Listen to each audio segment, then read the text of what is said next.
The myth of Eros, the ancient god of love and desire, is woven into the very fabric of creation. His presence stirs the deepest corners of the human heart and reaches through the lives of both mortals and gods. Eros, often portrayed as a playful, mischievous figure, is no mere god of affection. He is a force that binds the universe itself. His arrows, each carrying the power to kindle passion or stir longing, are the instruments through which love transforms the world. In some stories, Eros is the child of chaos, emerging at the very dawn of time, a primal deity whose influence shapes the universe. In others, he is born of Aphrodite, the goddess of beauty and love, and Ares, the god of war, a perfect union of tenderness and conflict. His myth transcends the boundaries of mythological realms, from the heavens to the underworld, and even to the mortal realm, where his power is felt in every glance and every touch. As we drift through the life of Eros, his love will gently guide you through the ancient stories, each one like a soft whisper carried on the wind. His presence is in every bond, every relationship, and every story of yearning. Let his story lull you into a peaceful sleep, where the eternal dance of love and desire is softly echoed in your dreams. If you enjoy this story, please like, subscribe, and let me know where you're watching from. Now, settle in as we begin our journey into the heart of Eros. Eros, the god of love and desire, stands at the intersection of two very different creation stories. In some ancient texts, he is among the first beings to emerge from the primordial chaos that existed before the world was shaped. In others, he is the son of Aphrodite, the goddess of beauty and love, and Ares, the god of war. These two stories, though distinct, reveal much about the nature of Eros and the world he inhabits.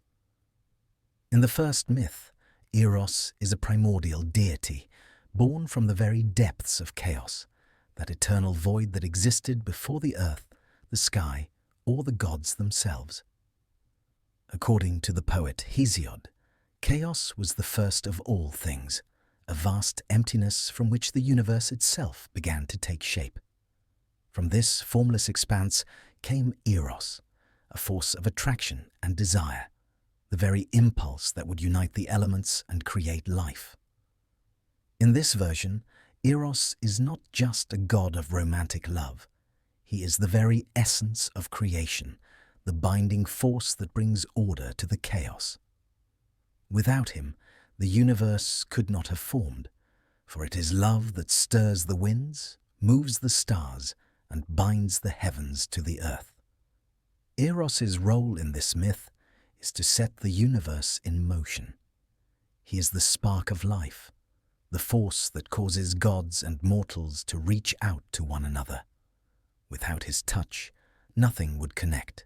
No relationships would be forged, no beauty would be created, no life would emerge. Love, in this sense, is not just a feeling, but a universal principle that governs all things. From the beginning, Eros is essential, present in the very fabric of the cosmos. But there is another, more familiar version of Eros's origin, a version tied to the gods of Olympus. In this story, Eros is the son of Aphrodite, the goddess of love, and Ares, the god of war. This version of his birth reflects a different aspect of love, one that is not always gentle or serene, but passionate, tumultuous, and often conflicted. Aphrodite, known for her beauty and grace, embodies the softer, more harmonious aspects of love, while Ares represents the fierce, uncontrollable power of desire. Together, they create Eros, a god who bridges the gap between these two extremes. Born of such a union, Eros's influence is both tender and unpredictable. He is often depicted as a young, playful figure, wielding his bow and arrows to strike both gods and mortals alike, filling their hearts with love or, at times, desire so intense that it borders on madness. His arrows can incite joy or sorrow, binding people together in passion or pulling them apart in jealousy and pain. Eros, as the son of Aphrodite and Ares, is a god whose power is both gentle and dangerous, a force that can uplift or destroy. The contrast between these two origin stories reflects the complexity of Eros's nature. In one version, he is the foundation of all creation, the force that gives birth to the world itself.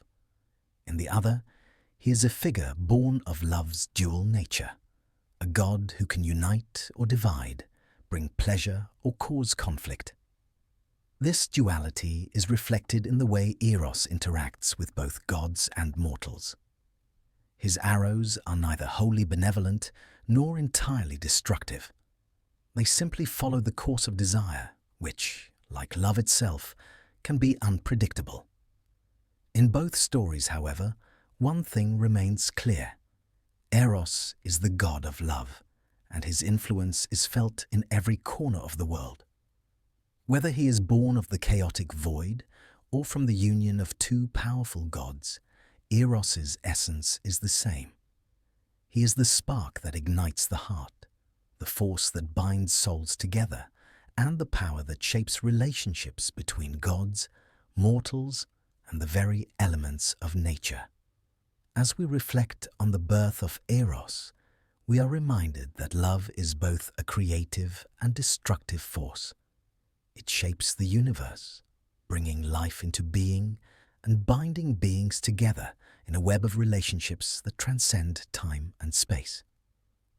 Eros, in both his forms, is the living embodiment of that force, sometimes gentle and soothing, sometimes fierce and overwhelming, but always present, always at the heart of creation. Eros's birth, whether from the emptiness of chaos or the love between Aphrodite and Ares, marks the beginning of all things. It is through love that the world finds its shape, its order, and its meaning. And so, the story of Eros begins, not with a single moment of creation, but with a timeless force that moves through the world, stirring hearts and bringing life to everything it touches. Eros's influence as the god of love extends far, beyond the hearts of mortals and gods. His power is woven into the very fabric of existence itself, shaping not only the relationships between individuals, but also the fundamental forces that bind the universe. Love, in all its forms, whether tender, passionate, or even painful, is a force of creation and transformation. As the embodiment of this force, Eros plays a crucial role in the formation of the world as we know it. In the beginning, before the gods took their places on Olympus, and before the earth was fully formed, it was love that set the universe into motion. From the very first stirrings of the cosmos, Eros's touch was felt.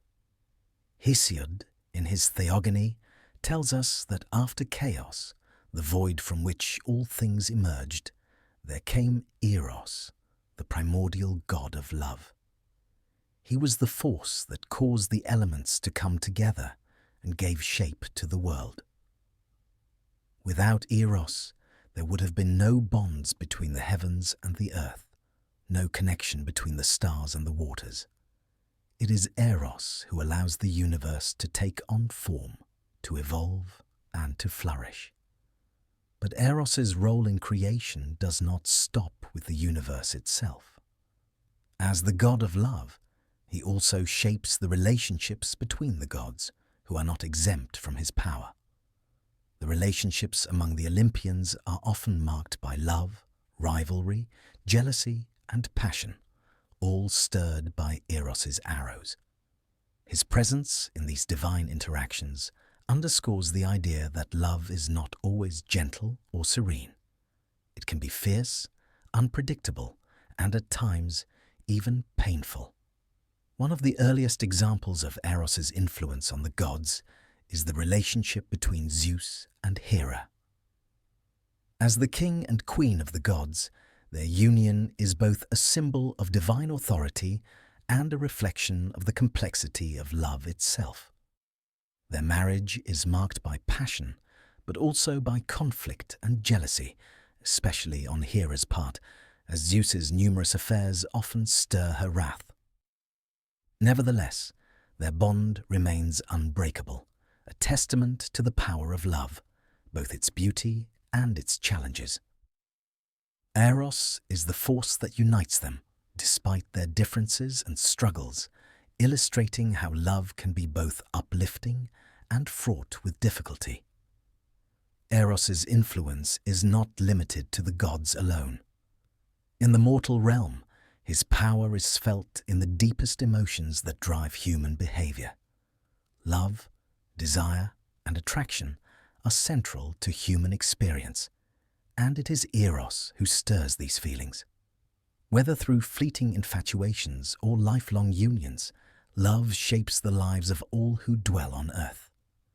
It is the force that binds families together, fosters friendships, and inspires heroic deeds. The relationship between Orpheus and Eurydice is a poignant example of how Eros's power affects mortal lives.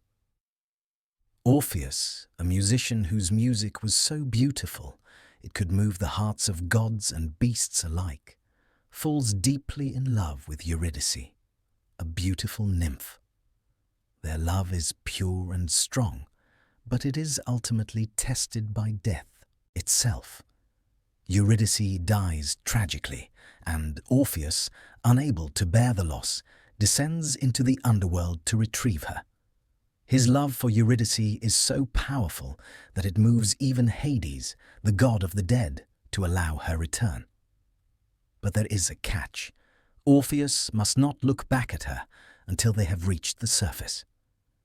In his longing, however, he looks back, and Eurydice is lost to him forever.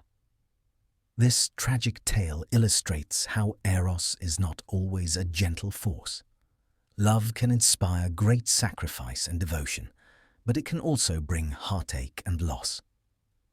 Eros stirs the deepest parts of the heart, awakening desires that can lead to both joy and sorrow. Yet, even in the sorrow of Orpheus's loss, love's power is undeniable. It drives him to the underworld itself, to defy the natural order in the name of love, and to face the consequences of his actions. Eros's role in the creation of love is also seen in the bonds formed between gods and mortals. Take, for example, the love between the goddess Aphrodite and the mortal Adonis. Aphrodite, the goddess of love and beauty, is struck by Eros's arrows and falls deeply in love with Adonis, a mortal youth known for his extraordinary beauty. Their love is marked by both tenderness and tragedy, as Adonis's life is cut short by a wild boar. In his death, Aphrodite's grief is so profound that it becomes a symbol of love's fleeting nature, and from his blood, the anemone flower is born, a symbol of love, loss, and renewal. Eros, in this case, not only stirs love, but also teaches the fleeting and fragile nature of life itself. Love, as embodied by Eros, is a powerful force of transformation. It is capable of creating life, binding individuals together, and even shaping the destiny of entire nations. It is a force that unites opposites, tenderness and conflict, joy and sorrow, creation and destruction. And through this union, new possibilities emerge. The gods themselves are not immune to love's power, and neither are mortals.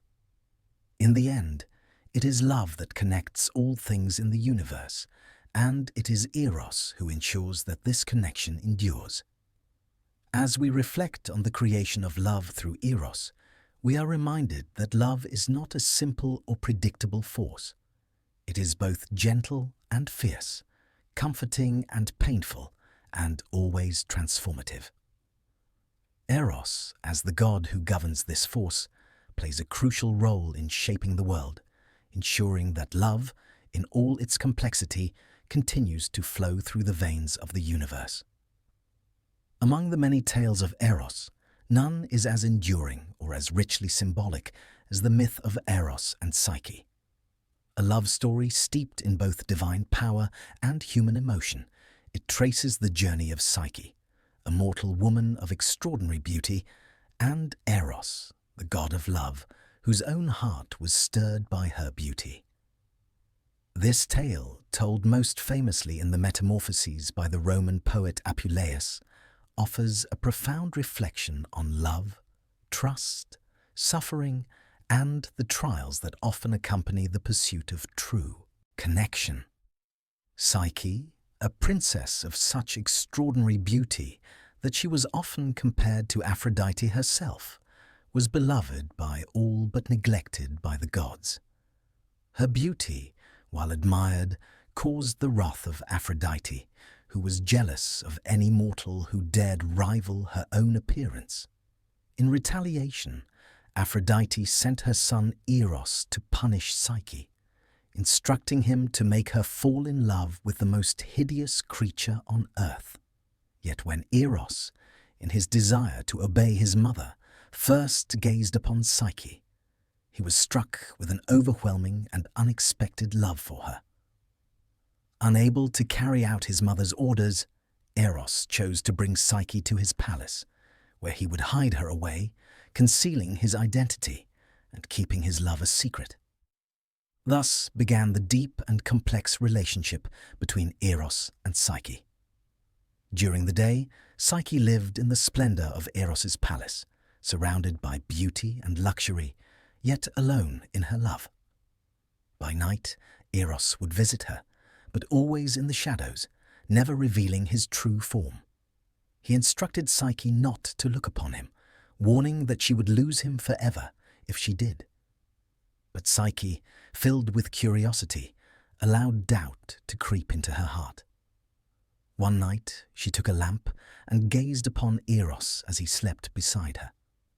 The sight of his divine beauty filled her with awe, but in her act of disobedience, a drop of hot oil from the lamp fell upon Eros, waking him. Deeply hurt by her lack of trust, Eros fled from her, leaving Psyche in despair. This pivotal moment marked the beginning of Psyche's long and arduous journey to regain the love of her divine lover. Overcome with guilt and longing, she sought out Eros, determined to prove her love and restore their bond. In her quest, Psyche was faced with a series of nearly impossible tasks, each one more difficult and perilous than the last. These tasks, set by Aphrodite, were designed to break her spirit and force her to abandon her pursuit of Eros. Yet, through perseverance and with the aid of gods and creatures along the way, Psyche succeeded in each trial, showing that her love was unwavering and capable of overcoming even the harshest of obstacles. The first of Psyche's trials involved sorting a vast heap of mixed grains, wheat, barley, poppy seeds, and lentils, into their correct piles. Overwhelmed and uncertain, Psyche began to weep, but a flock of ants appeared and, moved by her plight, helped her accomplish the impossible task. In the second trial, Psyche was tasked with fetching water from the Styx River, a perilous undertaking that required navigating dangerous terrain and dealing with menacing creatures.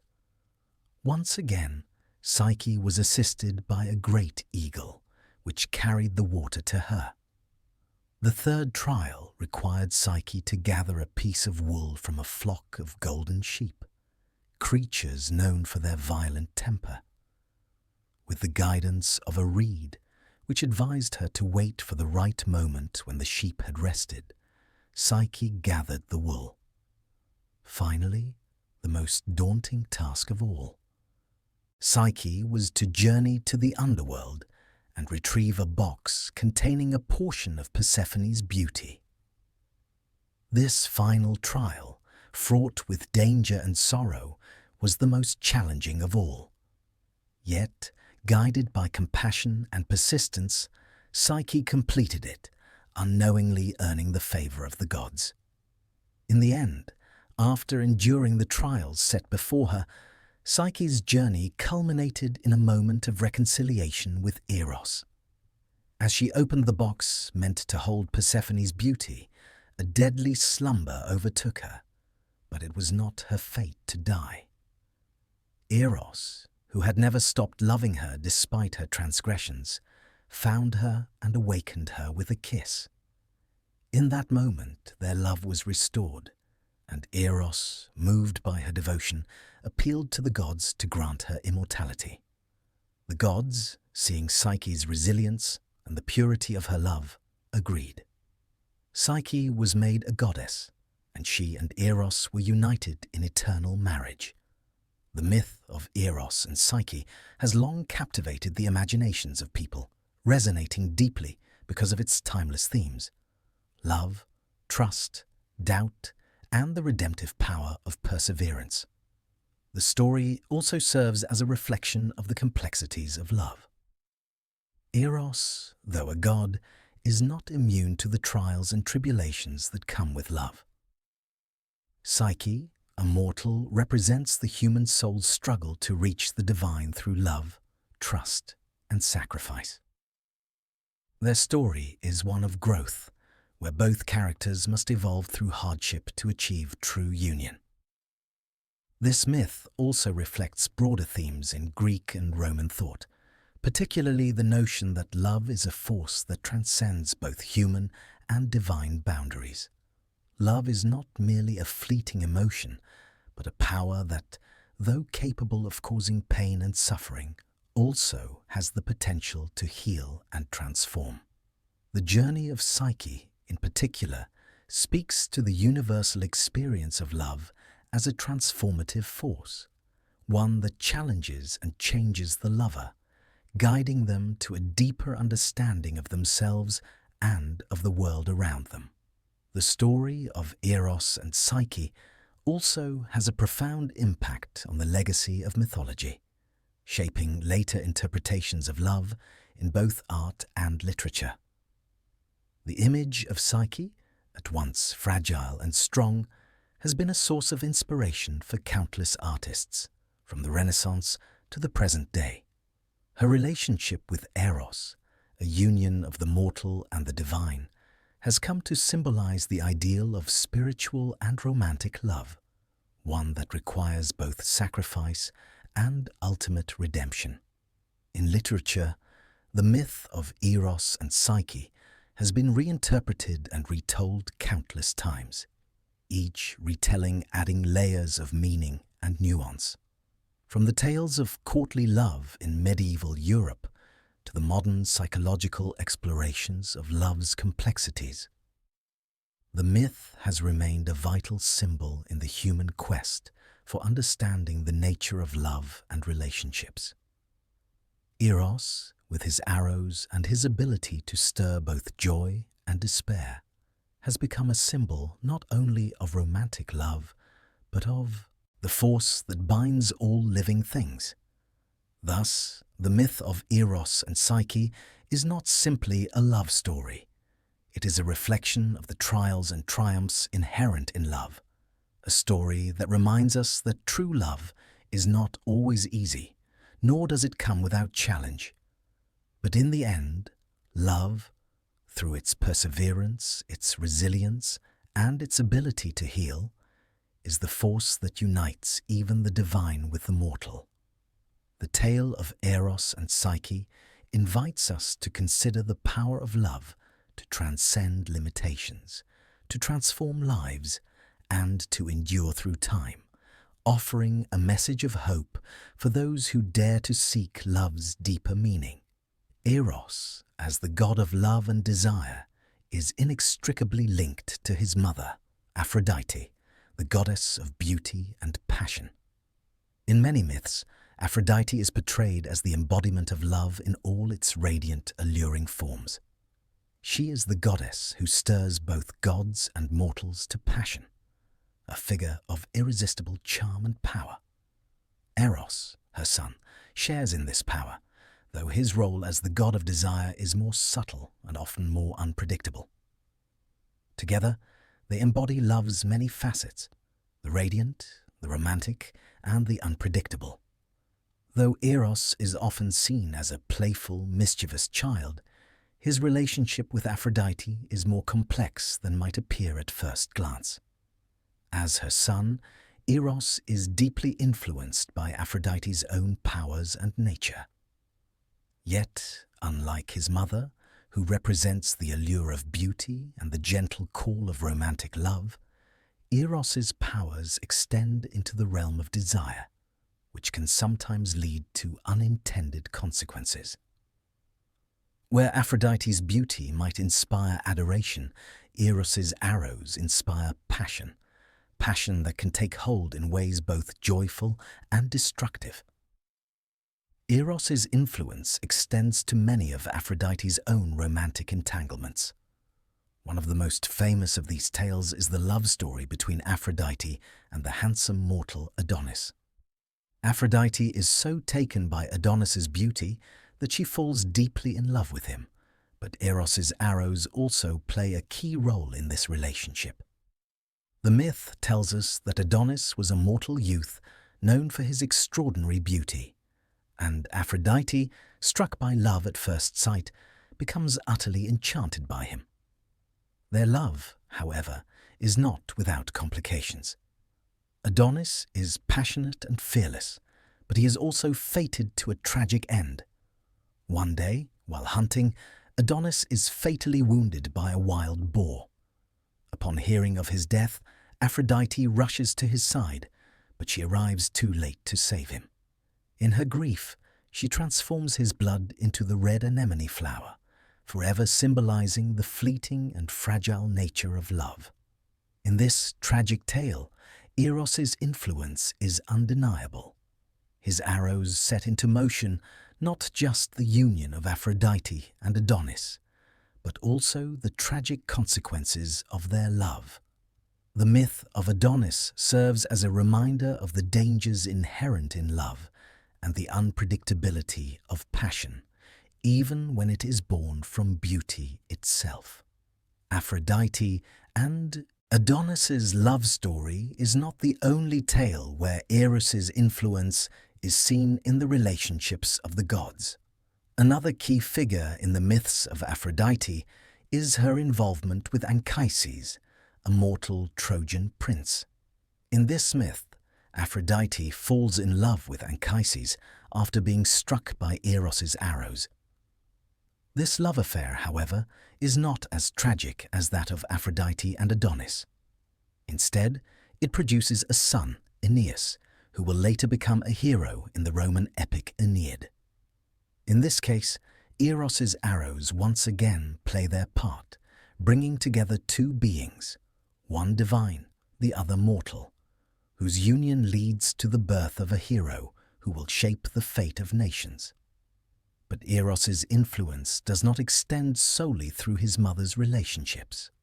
As a god of desire and attraction, Eros also plays a central role in the many love affairs and romantic connections that drive the action in Greek mythology.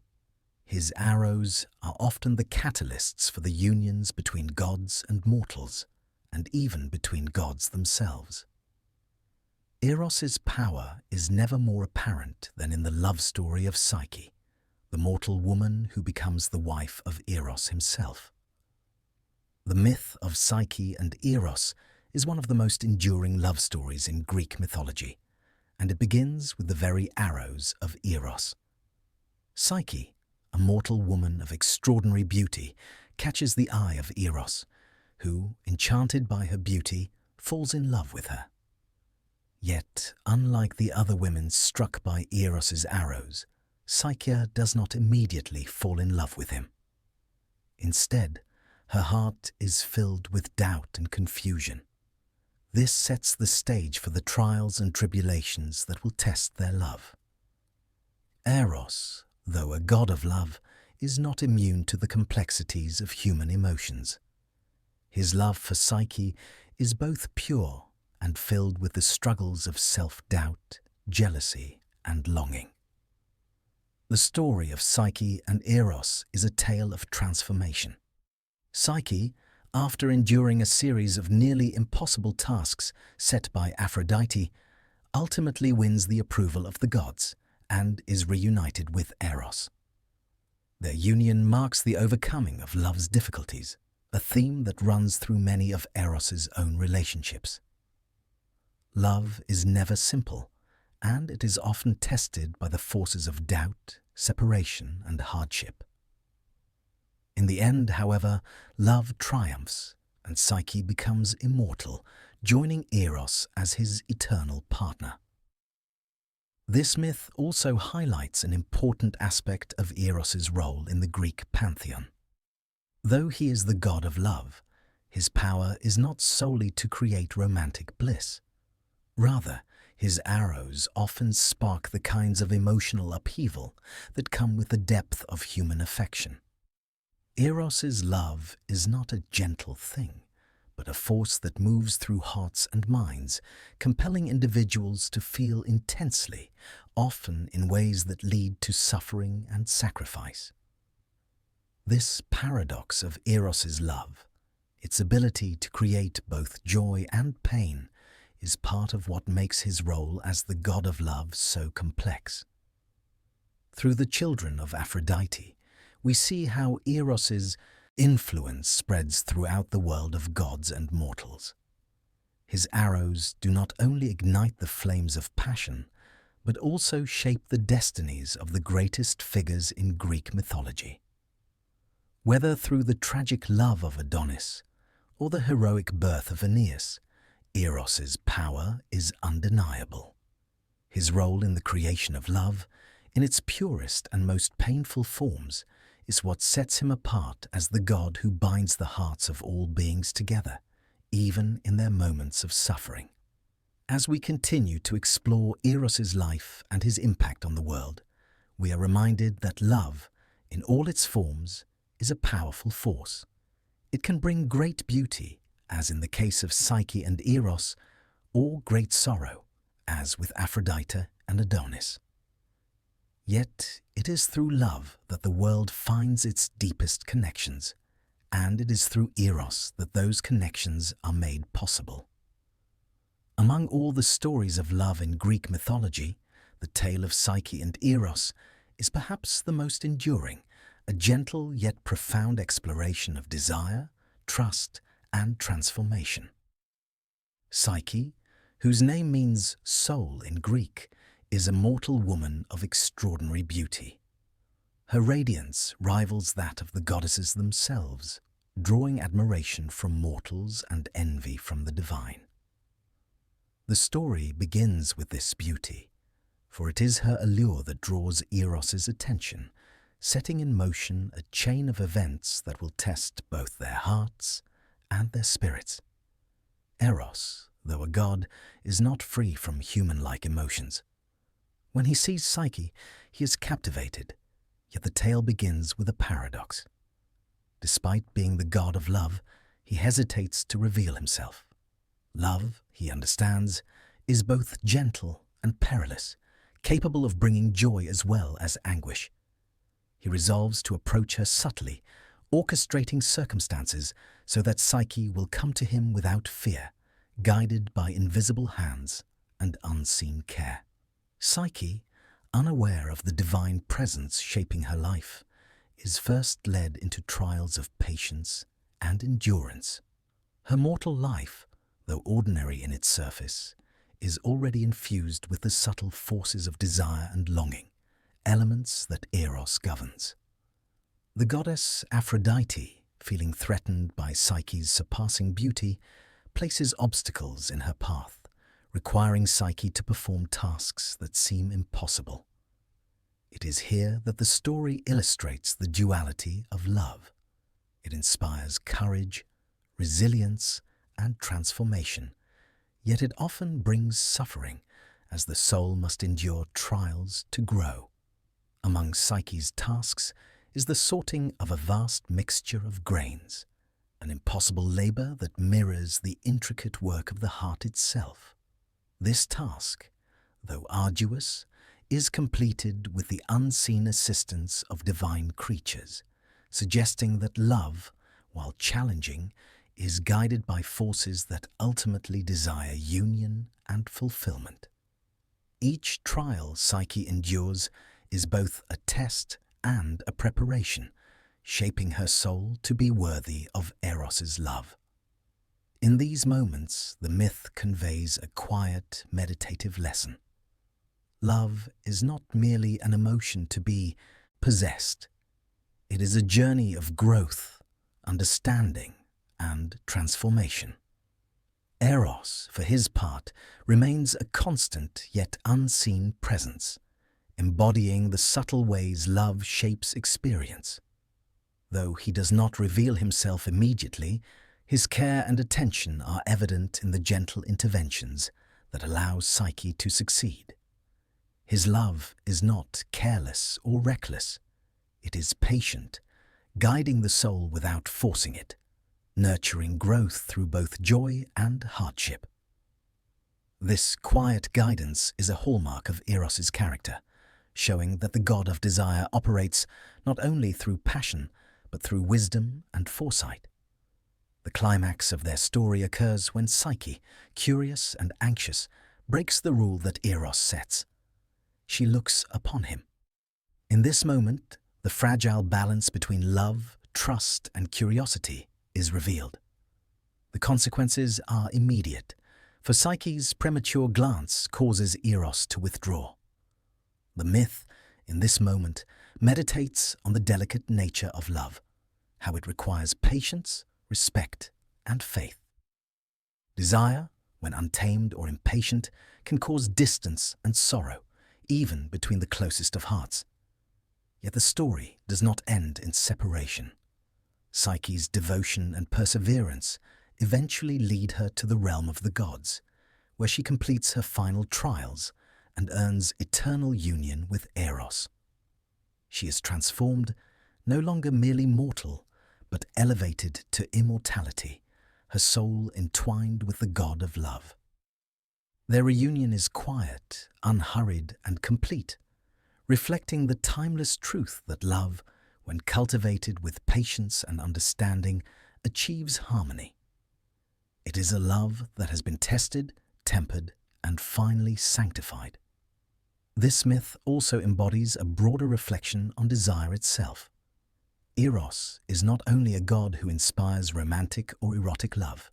He represents the force of longing that compels growth and connection. The story of Psyche and Eros illustrates that love is a journey rather than a destination, and that the soul, like Psyche, must navigate trials to attain true harmony. In this way, the myth serves as a meditation on the nature of desire. It is both subtle and powerful, requiring patience, endurance, and trust.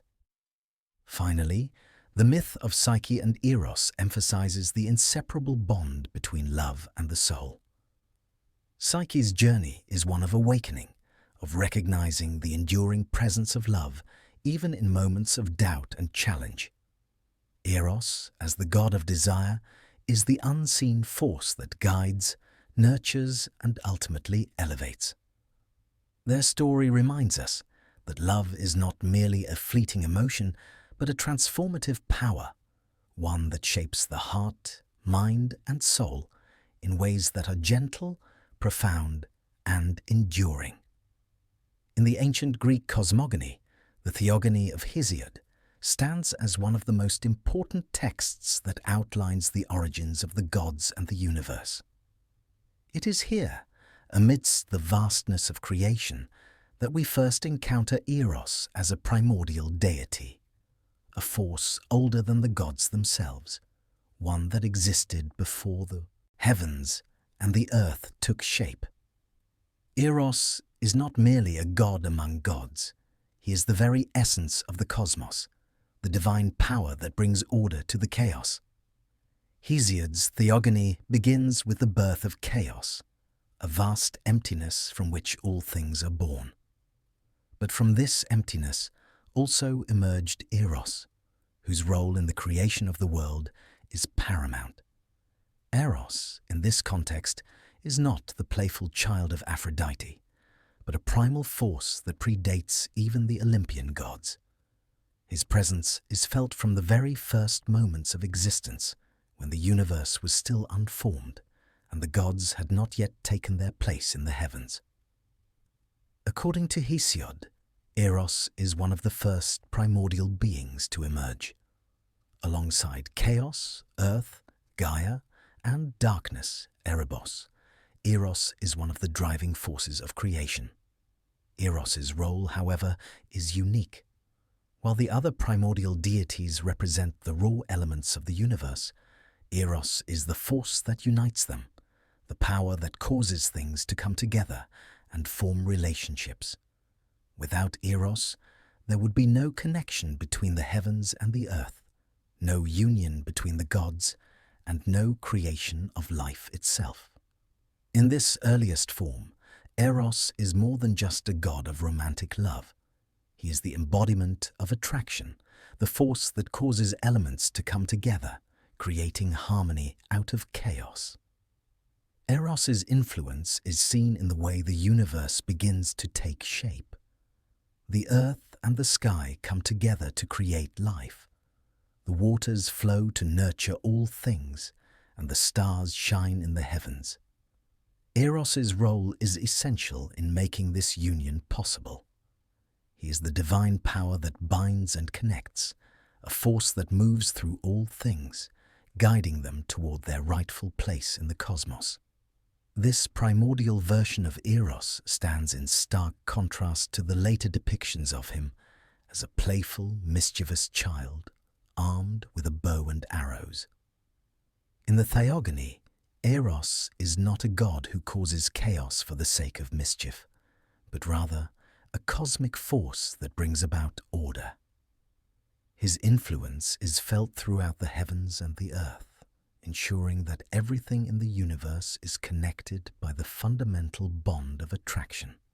It is through Eros that the world takes on its form, and it is through his power that life is able to begin. In many ways, the Eros of Hesiod's Theogony is a symbol of the deep, unseen forces that govern the universe. He is not a god who can be easily understood or defined, but rather a force that transcends the boundaries of gods and mortals alike. Eros is the invisible hand that shapes the world, the silent power that ensures that all things are bound together in a delicate dance of relationships. His role in the Theogony is foundational, for without him, the world would remain a chaotic void. The Theogony also tells us that Eros is a force that transcends the boundaries of time. He existed before the gods, and he will continue to exist long after the gods have faded.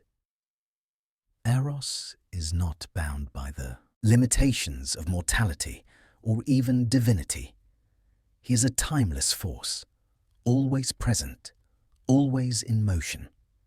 His influence can be felt in the very fabric of the universe, in the movements of the stars, the flow of rivers, and the relationships between all living things. Eros is the force that sustains the cosmos, ensuring that it remains in harmony. As the Theogony continues, we see Eros's influence in the relationships between the gods themselves.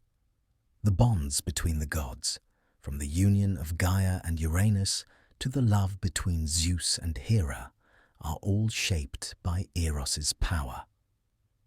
He is the force that creates unity among the divine beings, ensuring that the gods are connected to one another in a web of relationships that reflects the harmony of the cosmos.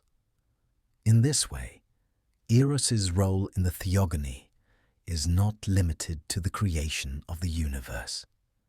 He is the guiding force that sustains all relationships, from the primordial bonds that connect the elements to the divine unions that shape the world of the gods. Eros is the cosmic glue that binds all things together, the power that ensures that love, desire, and attraction are always at the heart of creation. The ancient Greeks recognized that love was not just a human experience, but a universal force that shaped the world in profound and mysterious ways.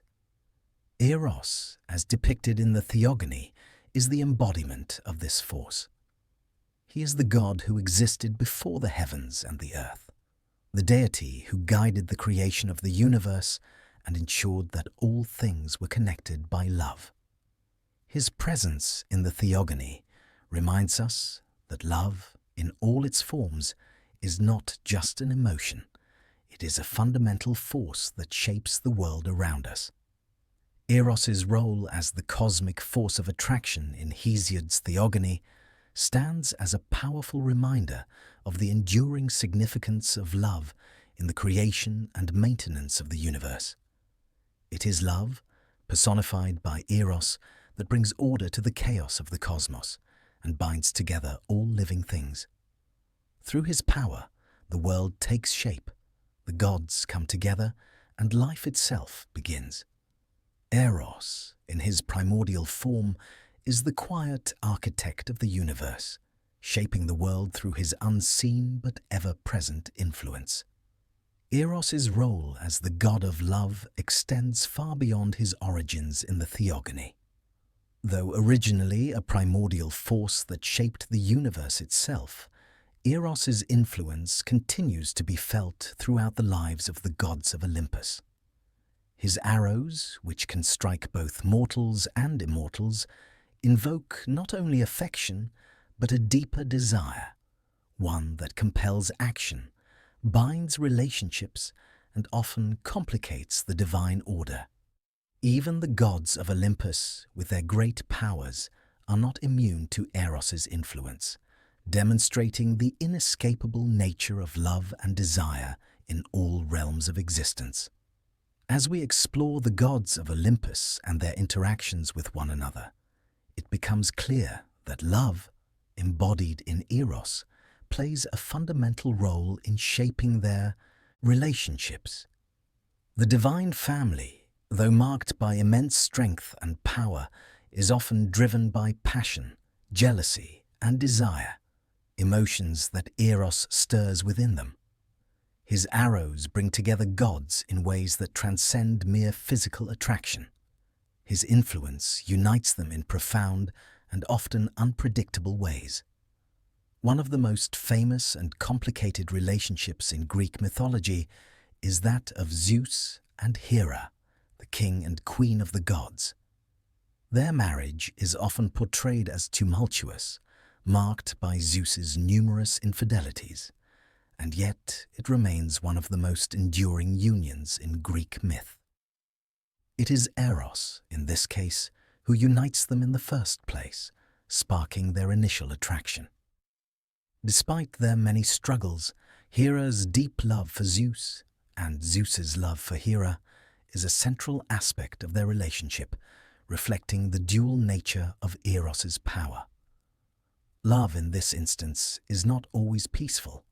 It is often filled with discord, yet it is nonetheless the bond that ties them together. Zeus, known for his powerful, unpredictable nature, often finds himself subject to Eros's arrows, which cause him to fall deeply in love with various mortal women. His affair with Leda, the Queen of Sparta, is one of the most well-known examples. Struck by Eros's influence, Zeus transforms into a swan to seduce her, leading to the birth of two sets of twins, including the famous Helen of Troy. The love affair between Zeus and Leda, though initiated by Eros's power, has far-reaching consequences, ultimately shaping the fate of kingdoms and mortal lives. The myth of Leda and Zeus serves as a reminder of Eros's ability to shape history itself, with even the gods being unable to escape his power. Another significant relationship influenced by Eros is that of Ares and Aphrodite, the gods of war and love.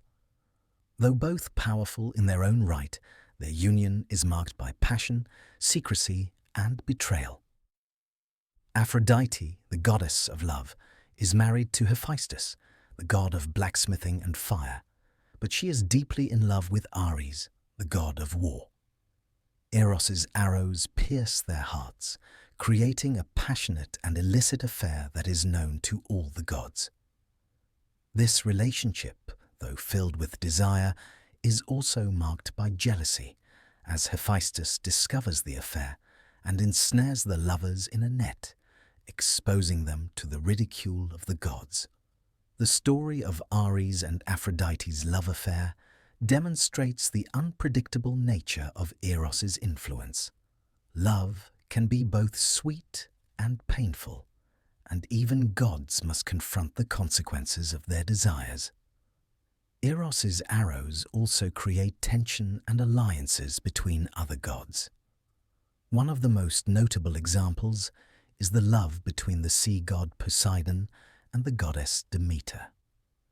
Their relationship begins with a union sparked by Eros's power, yet it does not lead to a lasting bond. Demeter, who is primarily concerned with the care and growth of the earth, rejects Poseidon's advances, illustrating how even the gods can feel the need to resist the force of desire. Despite Poseidon's intense attraction, Demeter's refusal highlights how Eros's influence, though powerful, is not always reciprocated, and it is not always the force that binds the gods together. Perhaps one of the most tragic and poignant relationships involving Eros is the story of Orpheus and Eurydice. Although Orpheus is immortal, the power of Eros binds him and Eurydice in a love so deep that Orpheus travels to the underworld itself to retrieve her after her untimely death. This myth, in which Orpheus's love for Eurydice transcends even death, is a testament to the transformative power of Eros. His love is so powerful that it can move the hearts of gods like Hades and Persephone, who grant Orpheus the chance to return with Eurydice. However, the tragic twist of the story, in which Orpheus looks back at Eurydice before they have reached the surface, illustrates the delicate balance of trust in love. Eros's power, even in the most intense relationships, is not without its risks. Throughout these stories, the gods of Olympus, whether they are rulers, warriors, or healers, are shown to be deeply influenced by the power of love. Eros's arrows pierce their hearts, causing them to act in ways that are not always in line with their divine roles. Love, as represented by Eros, is a force that governs not only the lives of mortals, but also the actions of the gods themselves. It is a force that unites and divides, elevates and diminishes, heals and hurts. In this way, the gods' experiences with Eros mirror the complexities of human love. The gods may be immortal and all-powerful, but they are not immune to the passions and heartaches that love brings. The stories of Zeus, Hera, Ares, Aphrodite, and others reveal that love is a force that transcends power, reminding both gods and mortals alike of their vulnerability and their capacity for deep connection. As we continue to explore the impact of Eros on the gods and the world around them, we see that his power is both unifying and disruptive. Love, in its many forms, shapes the very fabric of the divine realm, driving the actions of gods and heroes and altering the course of history itself. It is through love, through Eros, that the gods are bound together, and it is through love that the world is forever changed. The influence of Eros, the god of love, is not confined to the divine realm. His arrows, often shot without warning, pierce the hearts of mortals as easily as they do gods. His power transcends the boundaries of time and space, drawing individuals together in moments of passion, infatuation, and longing. Among the countless mortals who fell under his spell, a few stand out for the intensity of their love stories, stories that have shaped the very fabric of Greek mythology. One such tale is the story of Orpheus and Eurydice, a love so profound that it transcended even death itself. Orpheus, a mortal musician whose music could charm the hearts of gods, nymphs, and animals, fell deeply in love with Eurydice, a beautiful nymph. Their love was pure and intense, but tragically, Eurydice died from a venomous snake bite on their wedding day. Inconsolable with grief, Orpheus descended into the underworld, determined to bring her back. His music moved the hearts of the gods of the underworld, and they agreed to release Eurydice on the condition that Orpheus not look back at her until they had reached the surface. But in his longing and uncertainty, Orpheus turned to gaze at Eurydice, and in that moment she was lost to him forever. The tragic irony of their story lies not just in the loss itself, but in the fact that Orpheus, driven by his love and fear, could not resist the temptation to look back. Eros's power in this myth is not only a force that unites, but also one that causes great sorrow when it is disrupted. The tale of Orpheus and Eurydice speaks to the fragile nature of love and the price of trust and patience. It is a poignant reminder that even the most powerful love stories are fraught with vulnerability. In another legendary tale, the story of Pygmalion and Galatea reveals how Eros can inspire creation itself. Pygmalion was a talented sculptor who lived on Cyprus.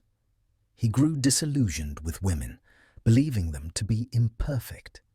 Instead, he crafted a statue out of ivory that was so lifelike in its beauty that he fell in love with it.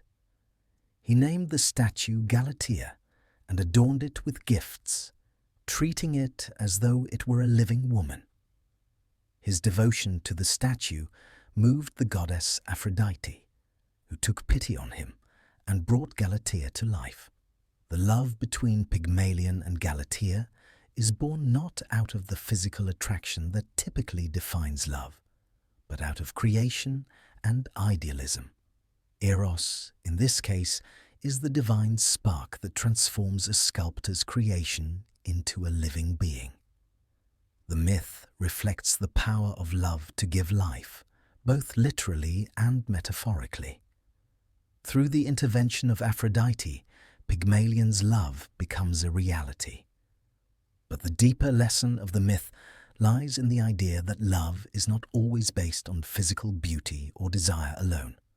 It can arise from imagination, idealism, and devotion.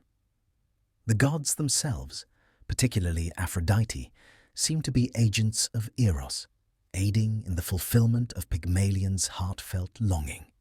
Then, there is the story of Leander and Hero, a tale of star-crossed lovers that also demonstrates Eros's powerful influence. Hero, a priestess of Aphrodite, lived in a tower on the shores of the Hellespont, while Leander, a young man from the opposite side of the strait, fell passionately in love with her. Each night, Leander would swim across the treacherous waters to be with Hero, guided by the light of her lamp. Their love was pure, and they were willing to endure any hardship for the sake of being together. Tragically, one stormy night, the winds blew the light of Hero's lamp out, and Leander, unable to find his way, drowned in the sea. When Hero discovered his lifeless body, she threw herself into the waves in her grief, following him to death. The tragic fate of Hero and Leander reflects how Eros binds hearts so tightly that separation can feel unbearable. Their story is marked by love's power to transcend obstacles, even to the point of death. Yet it also serves as a cautionary tale about the vulnerability of love. The depth of their affection led them to sacrifice everything, ultimately losing their lives for the sake of their passion. Eros's influence is not always gentle. It can drive individuals to extremes, where devotion blurs the line between life and death. In the tale of Pyramus and Thisbe, we find another example of love's tragic power.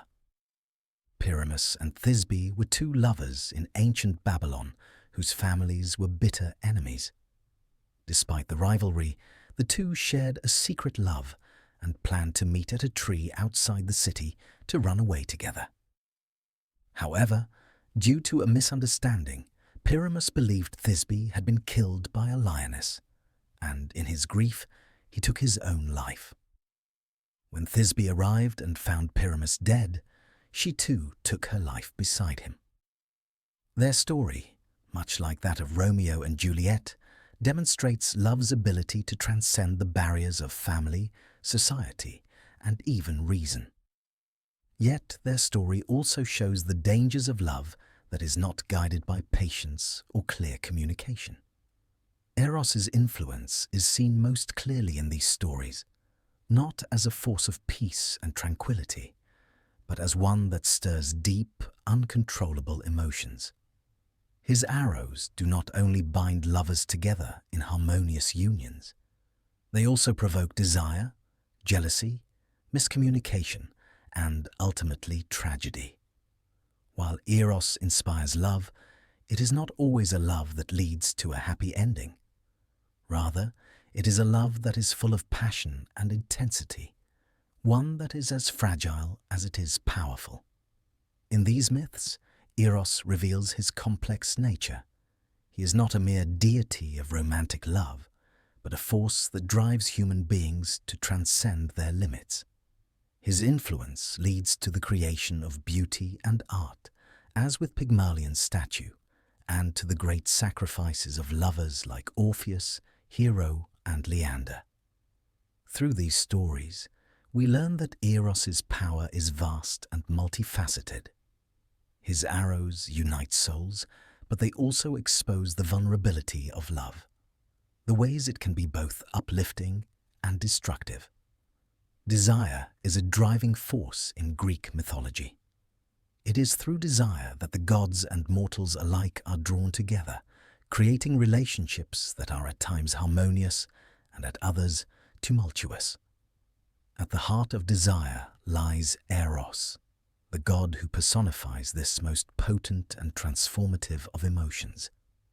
Though often seen as a god of romantic love, Eros's influence extends far beyond the realm of courtship and passion.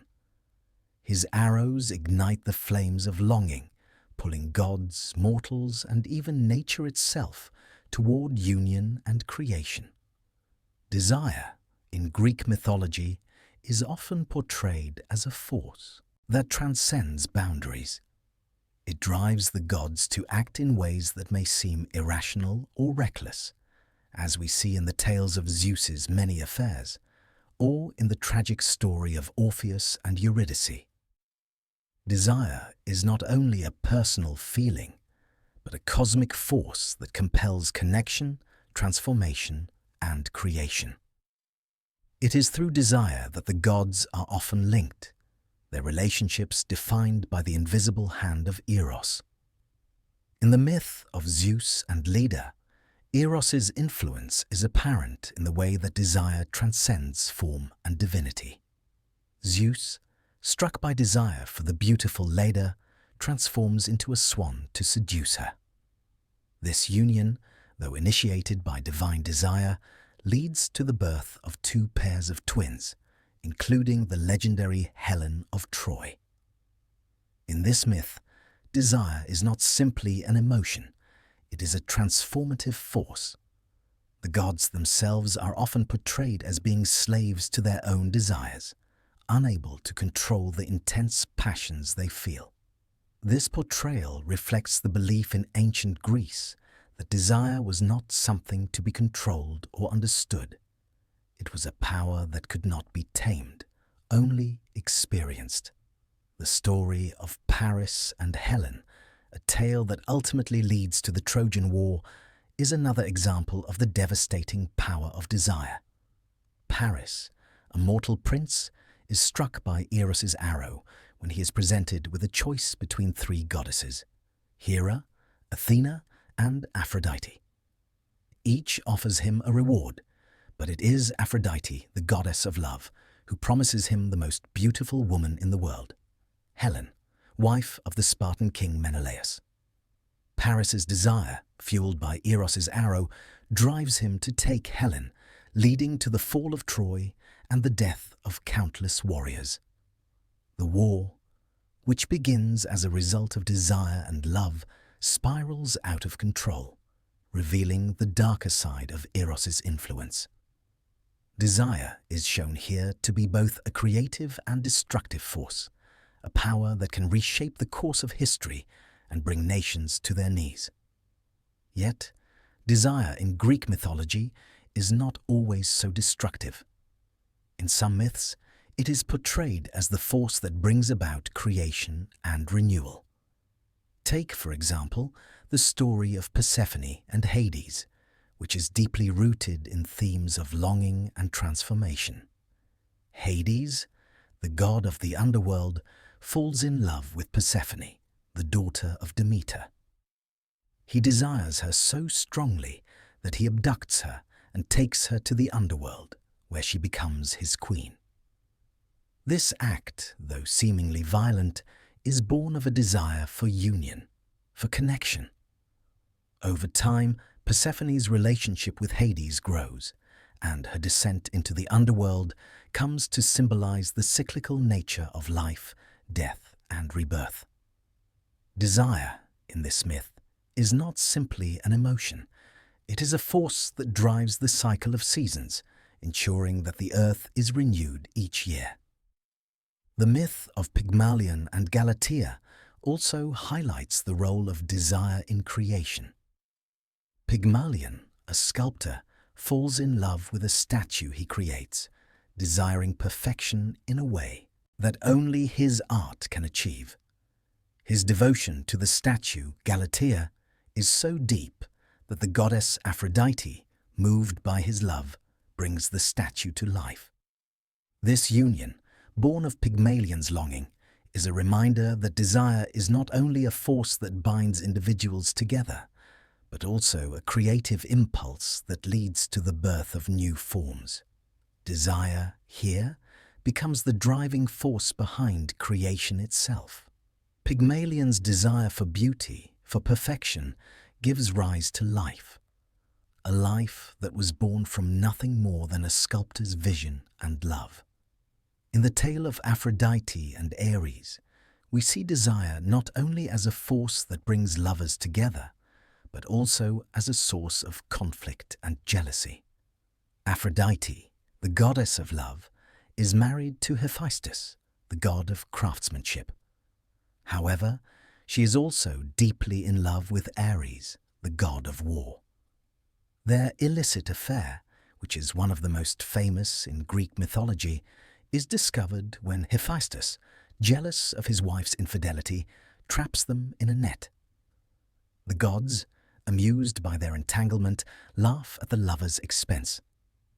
Here, desire is portrayed as a source of both passion and discord. Eros's arrows are not always harmless. They can lead to jealousy, betrayal, and rivalry, even among the gods. Desire is also central to the myth of Echo and Narcissus, a tragic tale of unrequited love. Echo, a nymph cursed to repeat only the last words spoken to her, falls in love with Narcissus, a handsome young man who becomes infatuated with his own reflection. Eros's arrows spark desire in both, but it is a desire that is doomed from the start. Narcissus, unable to look away from his own image, rejects Echo, and in the end, he succumbs to his obsession, gazing at his reflection until he dies. Echo, heartbroken, fades away, leaving only her voice behind. This myth reflects the destructive side of desire, the longing that cannot be fulfilled, the yearning that leads to death and decay.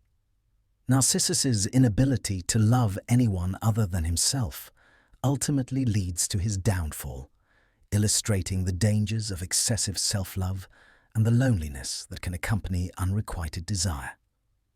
In Greek mythology, desire is an all-consuming force. It shapes destinies, births heroes, and topples empires. It is the impulse that drives the gods to act, whether in passion, creation, or destruction. Eros, as the god of desire, stands at the center of this chaotic web, his arrows both binding and breaking apart. Through the stories of gods and mortals alike, we see that desire is never simple. It is a force that transcends boundaries, compels creation, and sometimes leads to ruin. Desire, in its many forms, is a force that shapes not only the lives of mortals, but also the very fabric of the cosmos. Eros is the god who weaves this force into the lives of all beings, reminding us that love, longing, and connection are at the heart of the human experience. Whether it brings joy or sorrow, creation or destruction, desire is the pulse of existence, ever present, ever powerful. The figure of Eros, though rooted deeply in Greek mythology, extends far beyond the borders of ancient Greece, leaving a legacy that echoes through subsequent mythologies and cultural traditions. As the god of love, desire, and attraction, Eros's influence is seen not only in the stories of gods and mortals, but also in the way love and longing are portrayed in later myths, literature, and art. His power, as a force that shapes the cosmos and the lives of both gods and mortals, transcends time, continuing to inspire and inform the way we understand love and desire. In Greek mythology, Eros's role is multifaceted. As the primordial god of attraction, he unites the elements of the world, bringing order to the chaos of creation. As a playful child of Aphrodite, he inspires the passionate love between gods and mortals alike, from the tragic tale of Orpheus and Eurydice to the illicit affair of Ares and Aphrodite. Eros's presence is felt in countless myths, each one reflecting a different aspect of love and desire. Whether it is the pure, transformative love between Pygmalion and Galatea, the destructive obsession of Narcissus, or the tender union of Persephone and Hades, Eros, in all his forms, serves as the embodiment of the complexity and power of love, a force that can unite, transform, or tear apart. But it is not only in Greek mythology that Eros leaves his mark. His influence extends to the cultures and mythologies that followed, particularly in the Roman tradition. In Roman mythology, Eros is known as Cupid, a figure who retains many of the qualities of his Greek counterpart, but is portrayed with a more playful and mischievous nature.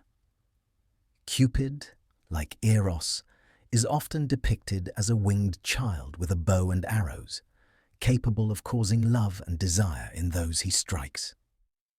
However, over time, the Roman representation of Cupid becomes more associated with light-hearted romance and youthful mischief, rather than the profound and often perilous forces of attraction seen in the Greek myths. Despite the shift in tone, the core idea of Eros as the god of love and desire remains intact. Cupid's role in Roman myth reflects the enduring influence of Greek thought, particularly in the way love is depicted as a powerful, uncontrollable force that can shape the destinies of gods and mortals alike. The legacy of Eros, then, can be seen in the way love and desire are central to many Roman myths, from the tragic tale of Dido and Aeneas to the humorous adventures of Venus and Mars, which echo the themes of passion, jealousy, and longing that are so central to the Greek tradition. Eros's influence is not limited to the classical world. As Western civilization moved into the Middle Ages and beyond, the concept of love continued to evolve. But the figure of Eros, or Cupid, retained a prominent place in literature and art. During the Renaissance, when classical mythology was revived, Eros Cupid became a frequent subject. In the works of artists such as Sandro Botticelli, Caravaggio, and Peter Paul Rubens. In these paintings, Cupid is often depicted as a symbol of romantic love, sometimes innocent and playful, other times full of more sensual or even tragic undertones.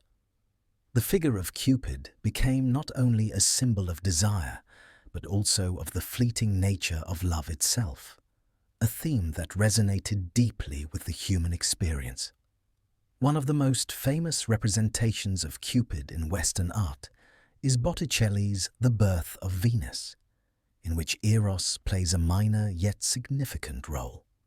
In this painting, the god of love is depicted as a youthful, winged figure, pulling Venus from the sea foam, symbolizing the creation of beauty and love. Venus, the goddess of love, herself is a counterpart to Eros, as she embodies the ideal of beauty and affection that his arrows can inspire.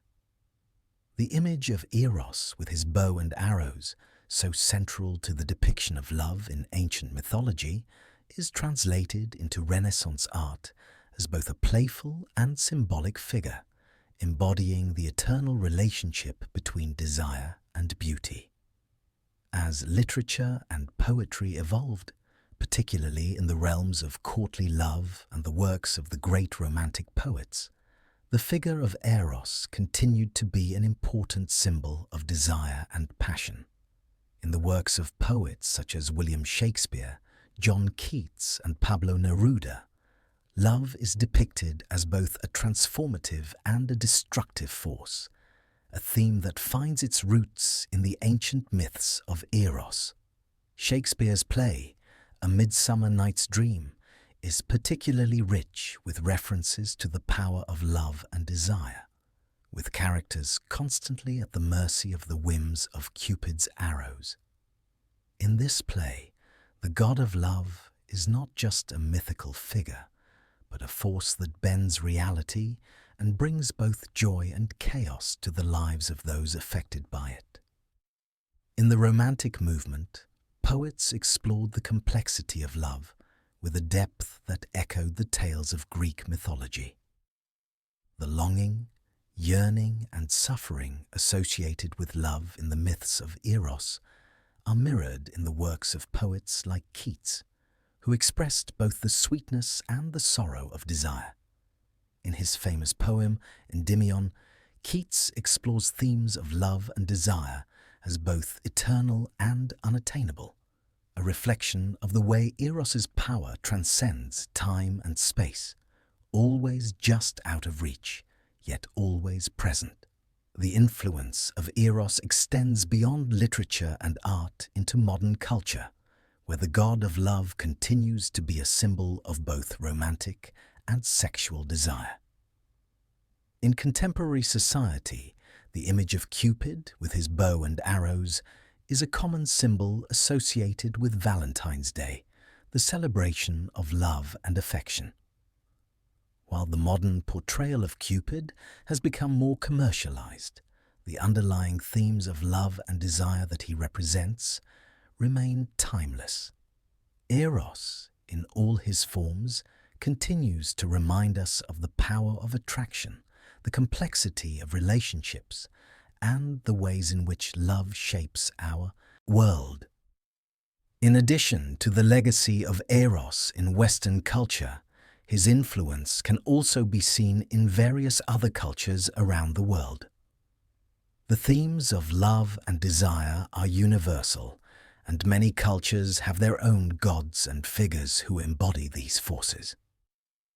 Whether it is the Hindu goddess Kamadeva, the love god of the Indian subcontinent, or the Norse god Freya, whose connections to fertility and love mirror aspects of Eros's domain, the idea of love as a powerful, transcendent force is a common thread that runs through global mythology. Eros's legacy is profound. His influence has shaped not only the way love and desire are understood in mythology, but also in how these concepts have been explored in art, literature, and culture throughout the centuries.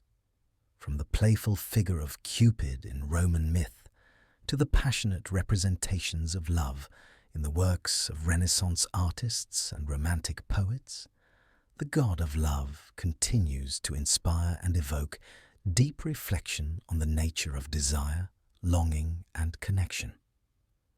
While the mythological tales of Eros primarily focus on his role in relationships, desire, and the natural world, the god of love also plays a significant role in the philosophical thought of ancient Greece.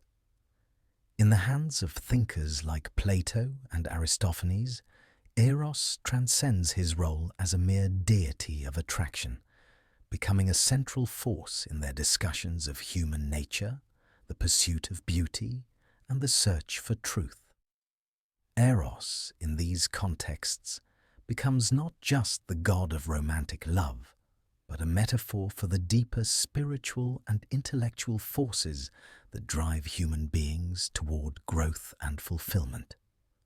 Perhaps one of the most influential treatments of Eros comes from Plato, whose dialogue Symposium remains a cornerstone of Western philosophy.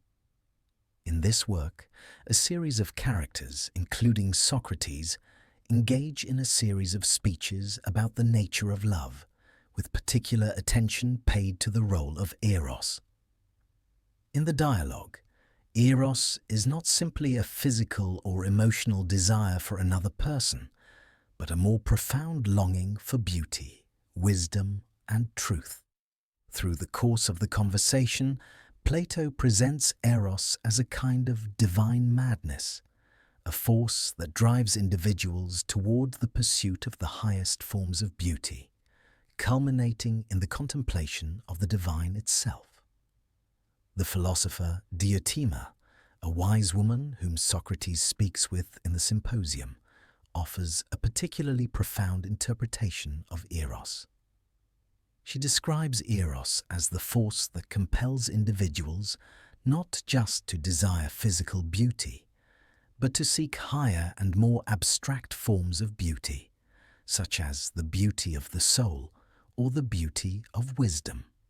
In her view, Eros is the guiding force that leads the lover from the physical realm to the intellectual and spiritual realms, ultimately culminating in a vision of the divine and the eternal.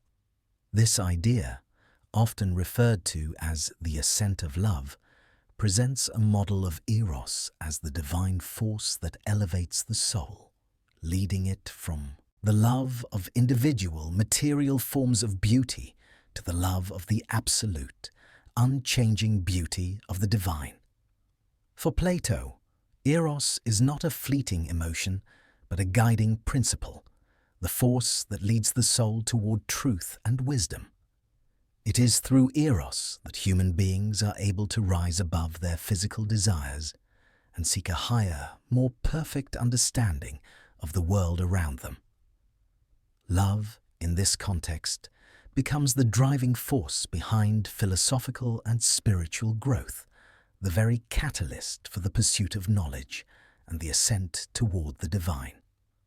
The role of Eros as a transformative force is also explored in the works of Aristophanes, the playwright whose comedic works often contain deep philosophical reflections. In the Symposium, Aristophanes offers a humorous yet profound account of the origin of love. According to Aristophanes, humans were originally spherical beings with 2 heads, 4 arms, and 4 legs. These beings, he argues, were once so powerful that they threatened even the gods. In response, Zeus decided to split them in half, creating 2 separate individuals, each longing for the other half to be reunited.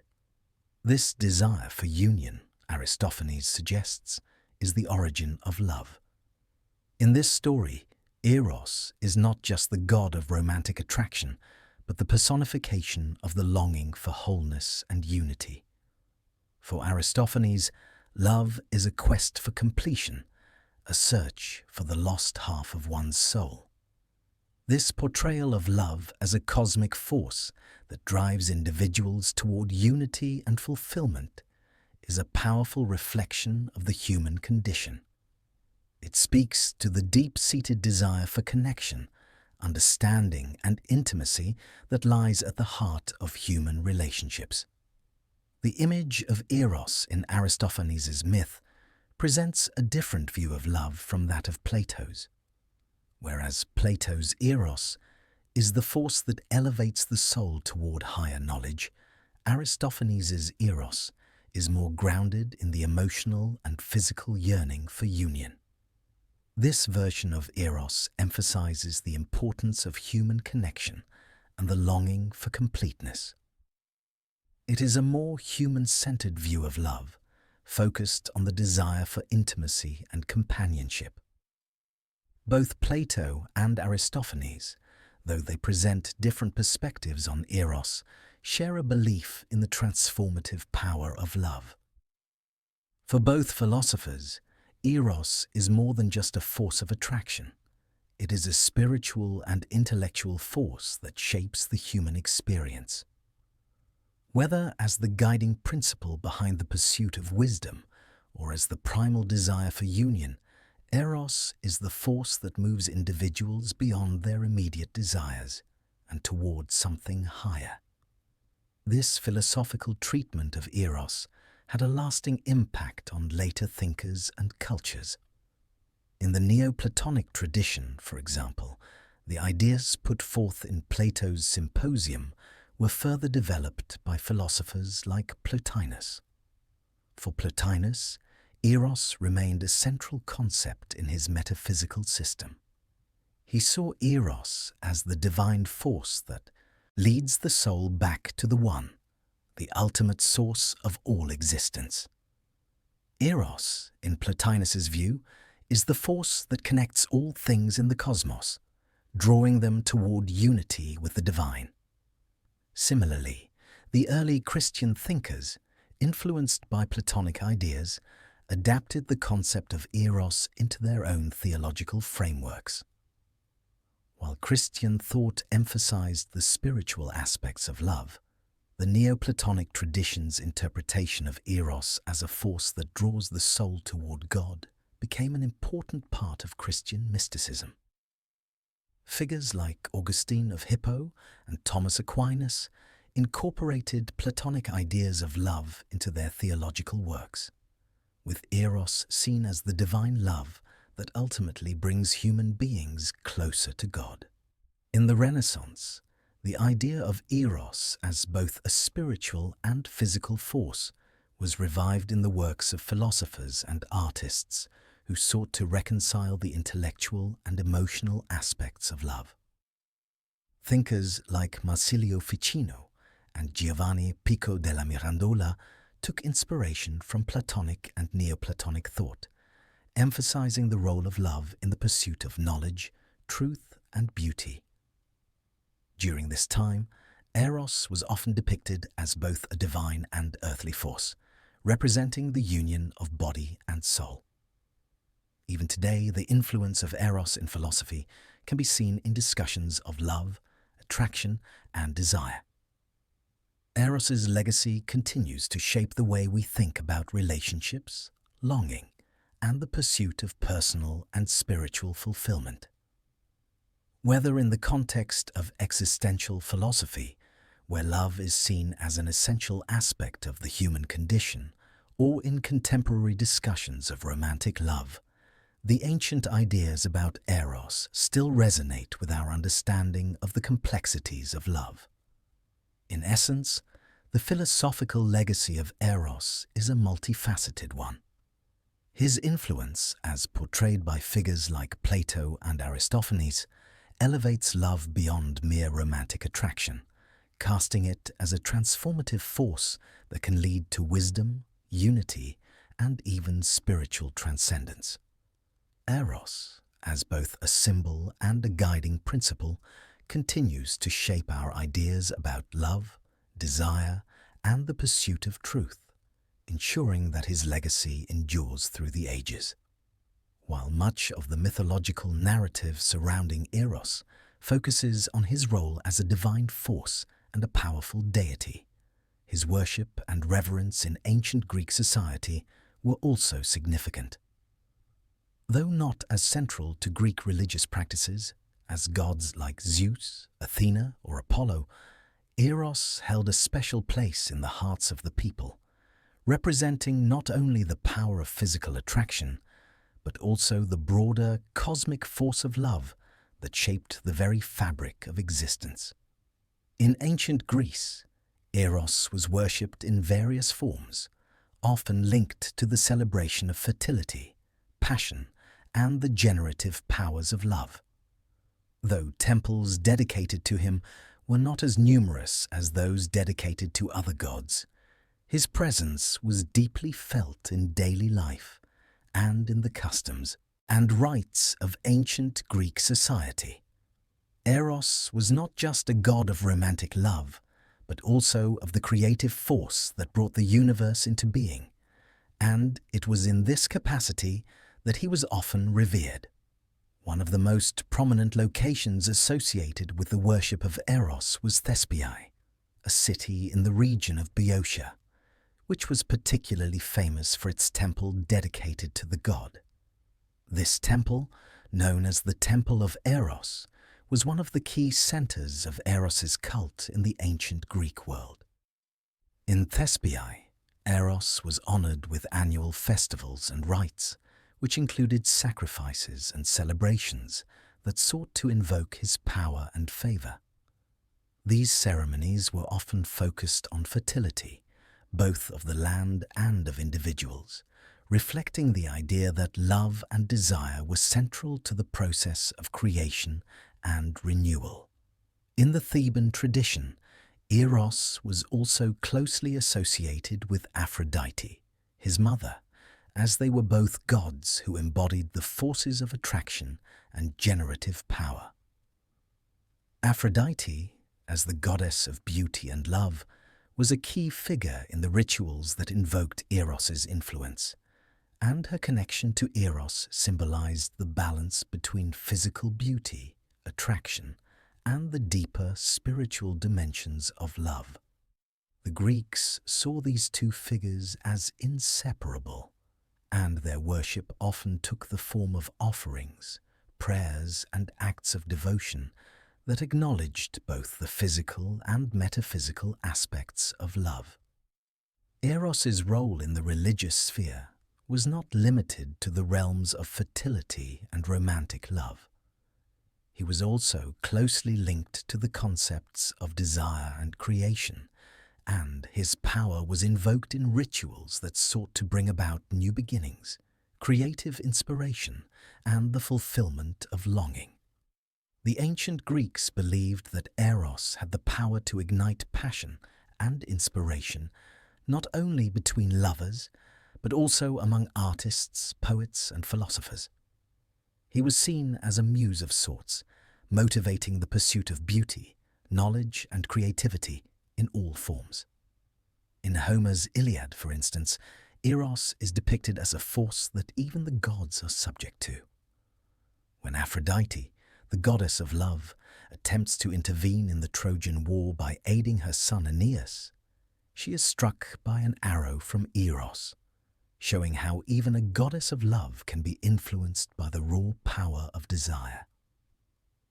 This highlights how Eros is more than a simple figure of romantic affection. He is a cosmic force that governs the actions of gods and mortals alike, affecting even the greatest powers of the Greek pantheon. As such, his worship was deeply intertwined with the belief in love's power to shape events, fates, and destinies. While temples dedicated to Eros were not as widespread as those to gods like Zeus, Apollo, or Athena, his image appeared in many forms of art and public spaces throughout Greece. Statues of Eros were common in homes and public areas, where they served as symbols of love, beauty, and creativity. These statues often depicted Eros as a youthful, winged figure, sometimes holding a bow and arrow, representing both his playful and powerful nature. In many instances, these representations were not only meant to honor the god, but to invoke his influence over matters of the heart and creativity. Eros's image, seen in art and sculpture, acted as a kind of visual prayer, an offering to the god to invoke love, inspiration, and connection. In the Athenian world, the worship of Eros was especially tied to the celebration of love and beauty during festivals, such as the Panathenaic Games and the Eleusinian Mysteries. These festivals, which were often connected to the worship of Athena and Demeter, also included elements of Aphrodite's and Eros's influence. The Panathenaic Games, for example, included contests of music, dance, and poetry, performances that invoked the god's creative and inspirational influence. One of the most important aspects of Eros's worship was the role of love in the Greek conception of marriage and family life. Eros, as the god who represents the force that binds lovers together, was integral to the rituals of marriage. In a society where arranged marriages were common, Eros's influence was seen as an essential part of the relationship between husband and wife. Though the marriage itself was typically arranged for political, social, or economic reasons, the Greeks acknowledged that love, manifested in the desire for one another, was what held the marriage together.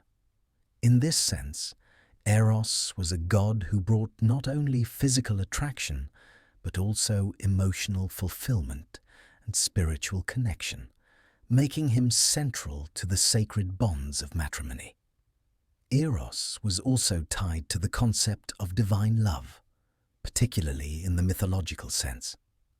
While gods like Zeus and Apollo were revered for their power, authority, and wisdom, Eros was often seen as a reminder of the vulnerability of even the most powerful beings.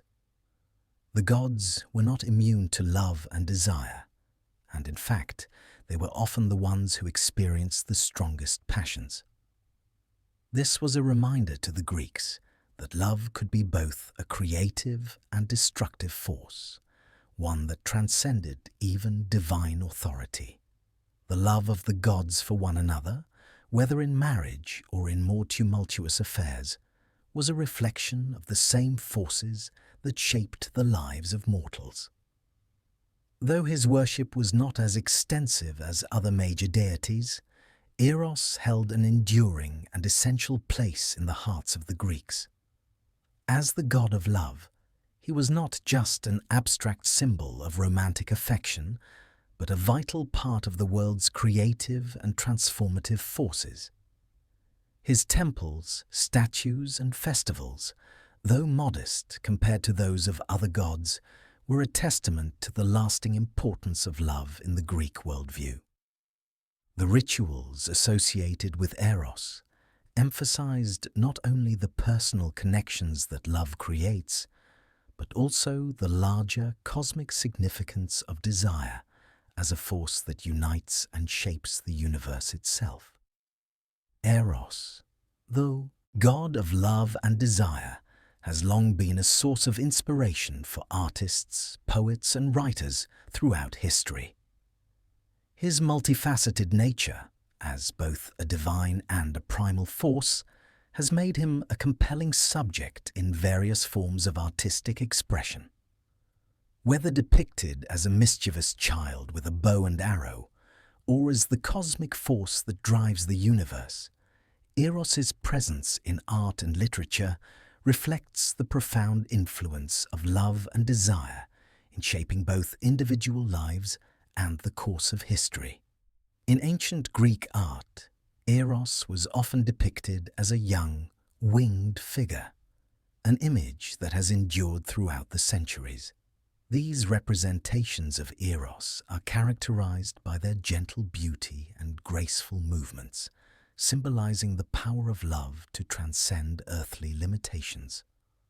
Often, Eros is shown holding a bow and quiver of arrows, his weaponry a reminder of his ability to strike the hearts of both gods and mortals alike. The physical beauty and innocence of these depictions contrast with the immense power that Eros wields, suggesting that love, despite its gentleness, is a force capable of changing the very nature of existence. One of the most famous representations of Eros in ancient art can be found in Athenian pottery, particularly in the red figure vases that were created during the classical period. These vases often depict scenes of love and beauty, and Eros frequently appears as an active participant in the stories. One of the most common motifs is the image of Eros as a playful figure, mischievously shooting arrows to unite lovers or causing unexpected romantic entanglements. The scenes captured on these vases reflect the playful and sometimes unpredictable nature of Eros's influence on the world of humans. In Roman art, Eros was transformed into Cupid, retaining much of his Greek counterpart's symbolism, but with a more mischievous and lighter tone. Cupid was depicted in similar ways to the Greek Eros, as a small child with wings, often shown in scenes of love or playful pursuit. However, Roman depictions of Cupid often emphasized his role in causing light-hearted romantic adventures and were used in the context of private domestic art. Cupid's image was commonly found in frescoes and mosaics that decorated the homes of wealthy Romans, especially in the homes of those who were part of the upper classes.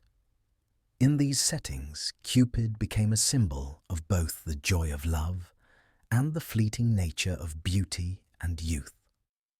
The presence of Eros and Cupid in art was not limited to ancient times. The figure of the god of love remained a prominent subject for Renaissance artists who sought to revive the classical ideals of beauty and desire. One of the most famous representations of Eros from this period is found in Sandro Botticelli's The Birth of Venus, where the god is depicted as a youthful, almost ethereal figure, assisting Venus in her birth from the sea. In this painting, Eros represents the divine power that brings love and beauty into the world, and his presence underscores the connection between physical beauty and the higher forms of divine love. During the Renaissance, the concept of love was explored with greater depth, and artists began to focus not only on the playful, mischievous side of Eros, but also on the more tragic and intense aspects of desire.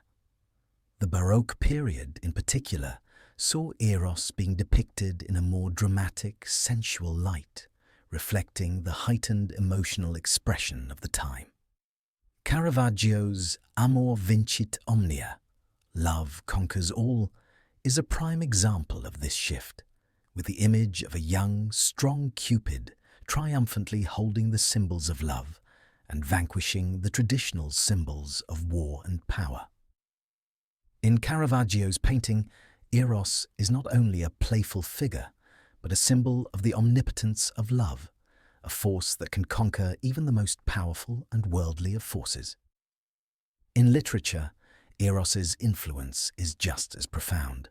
From the earliest Greek poets to modern writers, the figure of the god of love has served as a powerful symbol for the many complexities of human desire, passion, and the pursuit of connection. In Homer's Iliad, Eros appears indirectly through the divine struggles of the gods, particularly in the love affairs that disrupt the course of the Trojan War. The love between Helen and Paris, for example, is instigated by the arrows of Eros, setting off a chain of events that leads to the fall of Troy. Eros, in this sense, is a destructive force, one that drives men and gods alike to act against their better judgment and upend the natural order. In Greek tragedy, love and desire often appear as central themes, with the figures of Eros and Aphrodite serving as powerful metaphors for the human condition. The Euripidean play Medea, for example, explores the destructive side of love. Medea, once deeply in love with Jason, is consumed by her desire for vengeance when he betrays her for another woman. Here, love becomes a force that blinds and distorts, turning affection into hatred and leading to tragic consequences. The myth of Medea, in which the love of a woman drives her to commit unspeakable acts, illustrates the dual nature of Eros, both creative and destructive, elevating the human spirit, yet capable of plunging it into despair. In Roman literature, the influence of Eros and Cupid continues in the works of poets like Ovid, whose Metamorphoses and Ars Amatoria, the art of love, explore love in all its forms. In Ars Amatoria, Ovid takes a lighter, more playful approach, offering advice on how to win the affection of a lover. But even in these more light-hearted works, the pervasive power of Eros is clear. Ovid treats Eros as a force that can't be controlled, whether in the playful pursuit of romantic love or in the deeper, more serious consequences of unchecked desire. In medieval and Renaissance literature, the themes of courtly love and chivalric ideals brought new layers to the concept of Eros. In Geoffrey Chaucer's Canterbury Tales, love and desire are central to many of the stories, from the passionate affair of Troilus and Cresside to the humorous and ironic tales of misplaced affection. These works reveal the tension between love as a noble, idealized force and the more base human aspects of desire. In this literature, Eros is often portrayed as both a noble force that inspires heroic deeds and a destabilizing, chaotic influence that can lead to irrational actions and misunderstandings. The romantic poets of the 18th and 19th centuries, such as William Wordsworth, Percy Bysshe Shelley, and John Keats, expanded on the themes of desire and love found in earlier works. They explored the emotional depth and transcendental nature of love, often associating it with the sublime and the divine. In Keats's famous poem, Ode to a Nightingale, the longing for love and beauty is entwined with the desire for escape and immortality.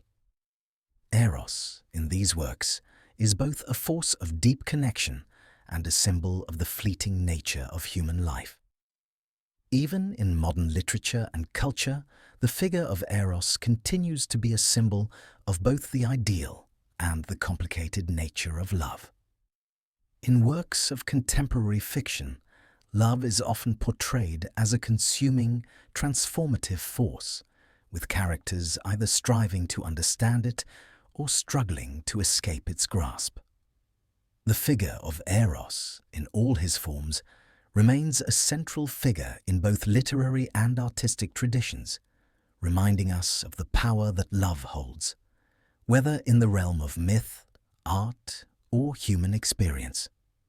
In the grand tapestry of Greek mythology, where gods, mortals, and creatures alike engage in tales of creation, destruction, and transformation, Eros occupies a special place as both a primordial force and a guiding influence on the divine order.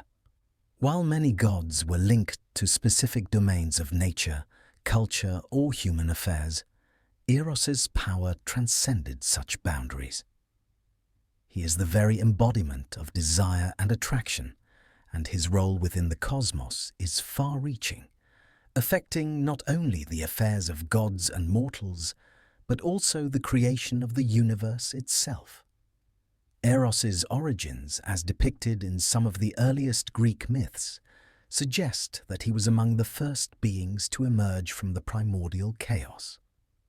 In the Theogony, written by the poet Hesiod, Eros is described as a primordial deity, one of the first entities to come into being after chaos, along with Gaia, the earth, and Tartarus, the abyss.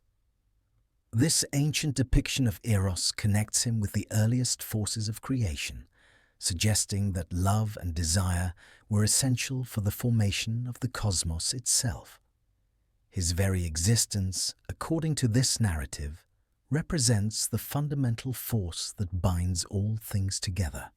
Love, in this sense, is not merely an emotional experience.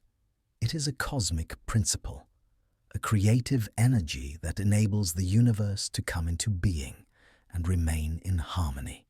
The role of Eros in the creation of the cosmos reflects the belief that love is the force that unites the disparate elements of existence.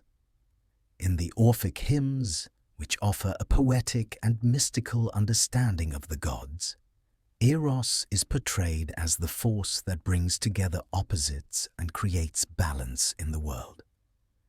It is through love, or Eros, that the elements of the universe find their natural order.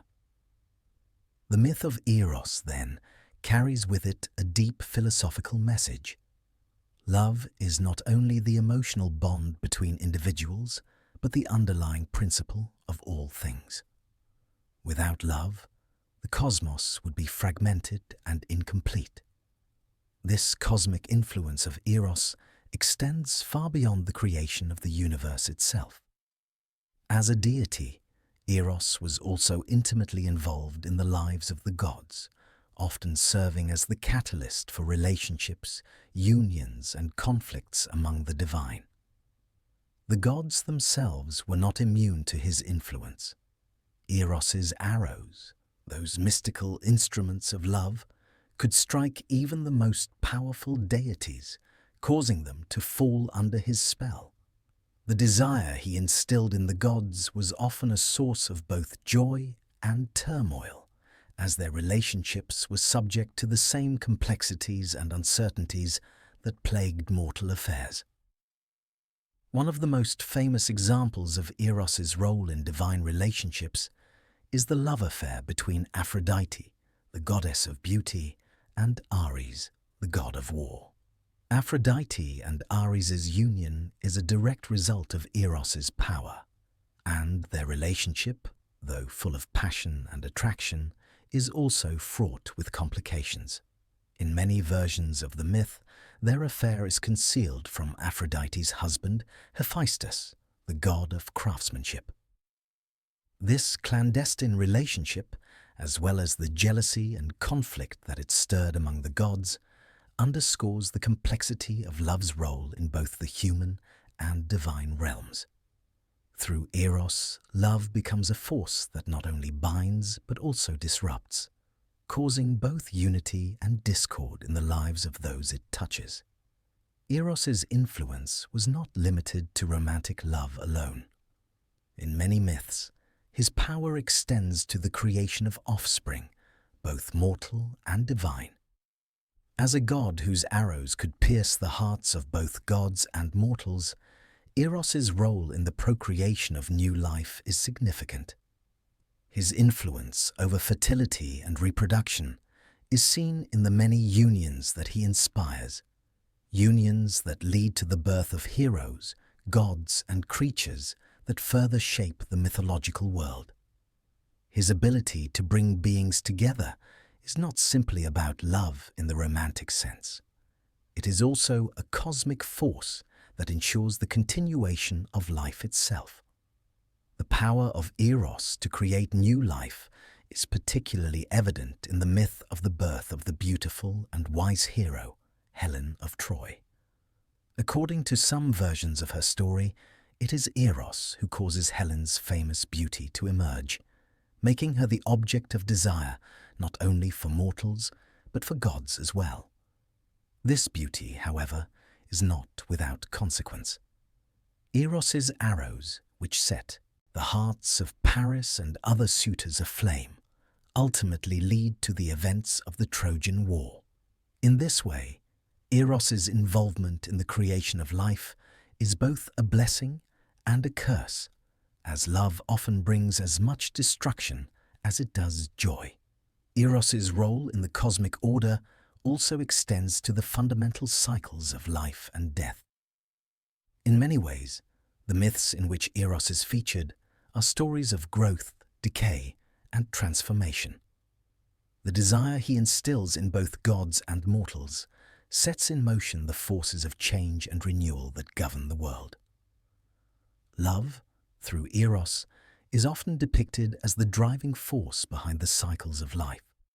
From birth to death, from creation to destruction, and from passion to loss. Eros's influence over these cycles highlights the idea that love, in all its forms, is an integral part of the natural order, a force that shapes the course of existence itself. Beyond his immediate effects on the divine and mortal realms, Eros also has a more symbolic role in the broader understanding of existence. In his capacity as the god of love, desire, and attraction, Eros is frequently associated with the soul's longing for the divine. He represents the striving for beauty, truth, and meaning in the world, and his influence encourages beings, whether mortal or divine, to seek connection, understanding, and fulfillment. In this way, Eros's role within the cosmic order is not just as a force of physical attraction or romantic longing, but as a spiritual and philosophical principle that drives beings toward greater unity with the divine and with each other. In the philosophy of Plato, Eros is presented as a force that transcends the physical world. In his Symposium, Plato famously portrays Eros as a divine force that leads the soul toward the pursuit of beauty and truth. For Plato, love is not simply about the attraction between individuals. It is the force that propels the soul to seek higher knowledge and understanding. This philosophical interpretation of Eros reflects the broader cosmic significance of love, positioning it as the fundamental force that shapes the human soul's ascent toward the divine. The idea that Eros is a cosmic force, capable of both creating and destroying, speaks to the dual nature of love itself. As both a force of unity and division, creation and destruction, Eros embodies the complexities of love in its most universal sense. Whether in the myths of the gods or the lives of mortals, love is a force that cannot be controlled or fully understood. It is, by its very nature, unpredictable, and its influence ripples through the cosmos, leaving its mark on every aspect of existence. Eros's role within the cosmic order ultimately highlights the fundamental truth that love, in all its forms, is an essential part of life's great mystery. It is through love that creation occurs, that beings are brought together, and that the universe finds its harmony. But love is also a force that brings challenge and uncertainty as it stirs deep emotions and desires that can lead to both joy and suffering. In this way, Eros's influence is both beautiful and profound, shaping the world and the lives of those who inhabit it in ways that are as boundless as love itself. Eros, as a cosmic deity, reminds us that love is not simply a fleeting emotion. It is a force that shapes the very fabric of existence, binding all things together, even as it pushes them toward growth, change, and transformation. His role in the divine order underscores the timeless significance of love, a force that cannot be contained, a power that continues to shape the world in ways both seen and unseen. Eros's role extends far beyond mythology, influencing not only the pantheon of gods and their stories, but also the deepest realms of human philosophy. In ancient Greece, where thinkers sought to understand the nature of the universe, the soul and human existence, Eros was not merely seen as a god of love, but as a profound and powerful force that transcended the physical world. In the philosophical dialogues of Plato and other great thinkers, Eros becomes the central figure in discussions about beauty, desire, and the nature of human striving. Through these reflections, we gain a richer understanding of the god of love, not just as a force of passion, but as a cosmic principle with deep implications for life and thought. For Plato, Eros represents much more than simple desire. In his famous Symposium, Eros is presented as a divine force that drives the soul toward the pursuit of beauty and wisdom. Plato's conception of Eros departs from the commonly held view of love as merely an emotional or physical attraction. Instead, he regards Eros as a guiding force that leads the soul beyond earthly desires and toward a higher, more transcendent form of love, the love of truth, wisdom, and divine beauty. Through Eros, the soul ascends from the love of physical beauty to an appreciation for the beauty of the mind, and, ultimately, to a love of the divine itself. In the Symposium, a group of thinkers gathers to discuss the nature of love, and each offers a different perspective. The philosopher Aristophanes presents a myth in which people were originally spherical beings, with 2 faces, 4 arms, and 4 legs. According to Aristophanes, the gods split humans in 2 as a punishment, leaving them forever longing for their other half. In this view, love, or eros, is the deep yearning for wholeness, the search for one's missing half. This perspective highlights the universal human desire for connection, for completeness, and for reunion with a lost part of the self. In contrast to Aristophanes, Plato's own voice in the Symposium presents Eros as an ascent toward divine beauty. Through Eros, humans are encouraged to rise above physical desire and seek the higher beauty of the soul, of knowledge, and of the divine. This progression involves seeing beauty not in the form of a single body, but in the eternal, unchanging forms, those abstract, perfect ideals that exist beyond the material world. For Plato, Eros is not only a force of desire, but also one of intellectual and spiritual growth. The philosopher's view of love suggests that Eros in its highest form is a force that transcends human limitations and leads the soul toward its true purpose, union with the divine. Plato's student Aristotle also considered the nature of love, but he took a different approach. In his Nicomachean Ethics, Aristotle reflects on the idea of friendship and love as essential elements of a good life. Though Aristotle does not focus on eros in the same metaphysical sense as Plato, he acknowledges that love, in its various forms, plays a central role in human flourishing. For Aristotle, love is an expression of virtue and the desire for the well-being of others. This, in turn, is closely tied to the idea of self-love, the notion that one must first understand and care for oneself in order to love others in a meaningful way. In this light, Eros becomes a force that fosters connection and harmony, not just between lovers, but between all individuals who seek to cultivate goodwill and friendship. In these philosophical frameworks, Eros is not confined to a single understanding of romantic love, but is understood as a universal force, one that drives human beings to seek beauty, unity, and truth. In this context, Eros is elevated from the realm of physical attraction to a cosmic principle, one that shapes the very fabric of human existence. Philosophers, through their reflections on Eros, came to understand that love, both divine and human, is the force that propels individuals toward their highest potential, toward the realization of their true selves. Eros's influence also extends into the realms of later philosophy, particularly in the works of the German philosopher Friedrich Nietzsche. In Thus Spoke Zarathustra, Nietzsche explores the idea of love as a transformative and even destructive force. For Nietzsche, love is not merely a vehicle for personal growth, but a power that can both build and tear down.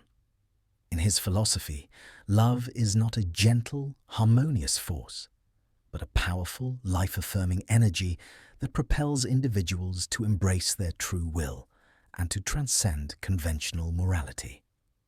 Nietzsche's view of love is a far cry from the ideals of Plato or Aristotle. It is instead a force that challenges the status quo and calls upon individuals to embrace the chaos of existence. Similarly, in modern philosophical thought, Eros is often explored in relation to existentialism and the human condition. Thinkers like Jean-Paul Sartre and Simone de Beauvoir delve into the complexities of love, desire, and human connection. In existentialism, love becomes not just a force of attraction, but a confrontation with the self and the other. Sartre, in particular, addresses the idea of love as a means of establishing one's freedom while acknowledging the freedom of the other. In this context, Eros is not simply a feeling or a cosmic force, but a dynamic relationship between individuals, one that involves constant negotiation, choice, and responsibility.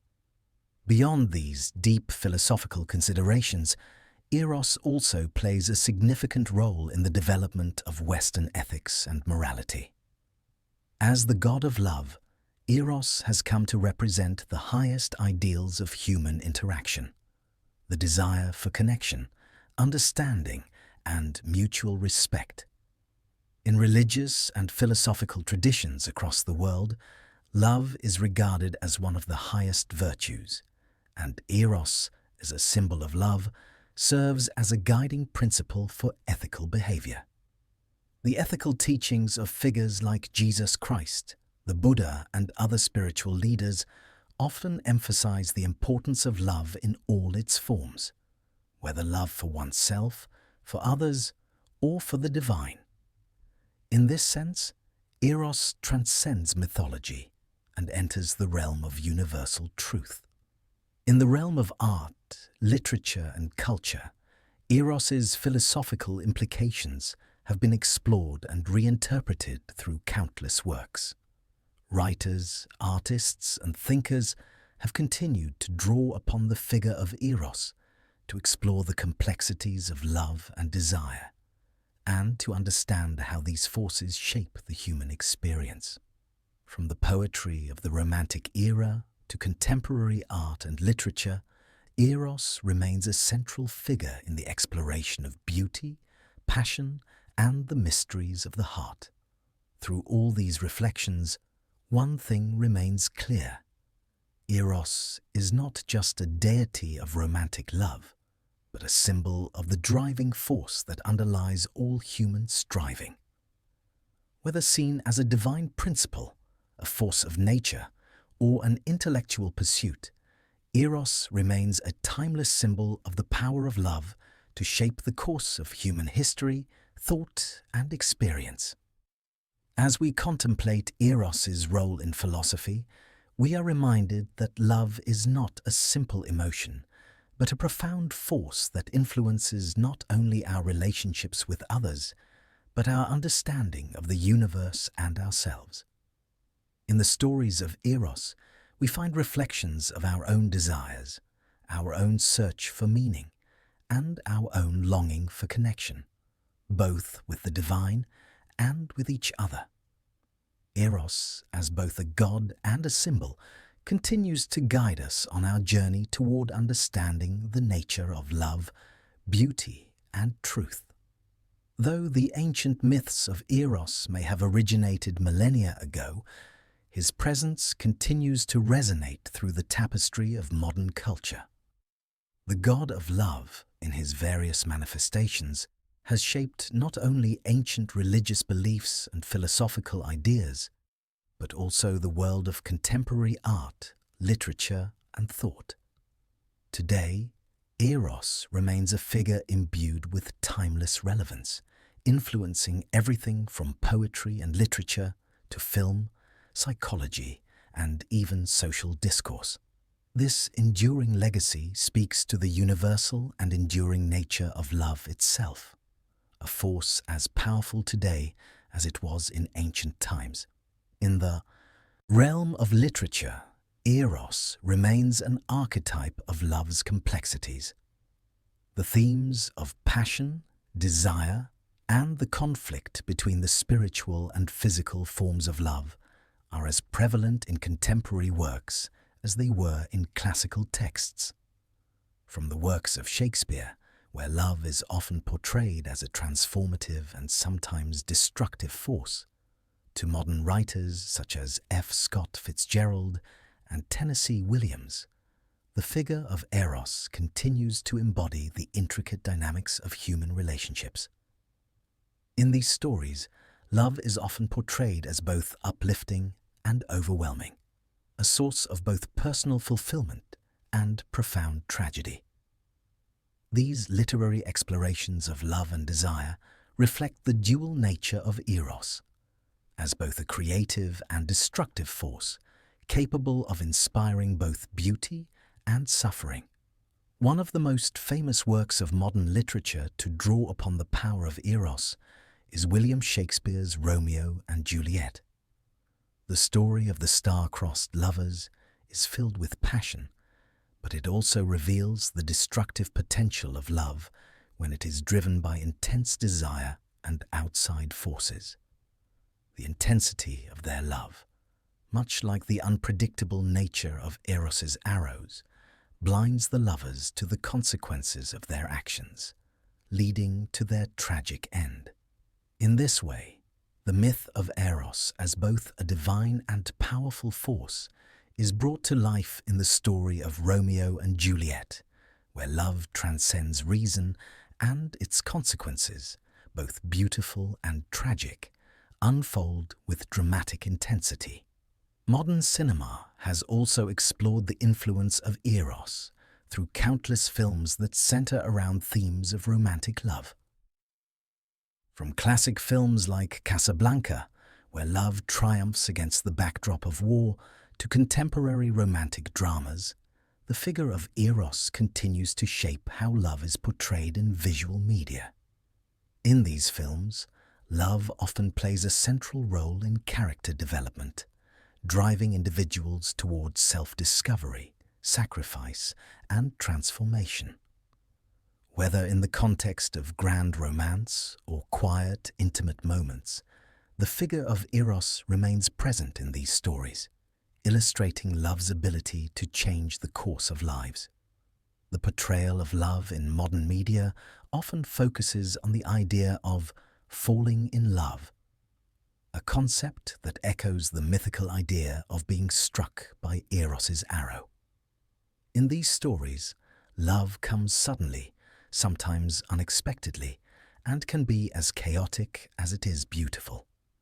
Whether in romantic comedies or in darker dramas, the idea of love as a powerful, uncontrollable force remains a central theme.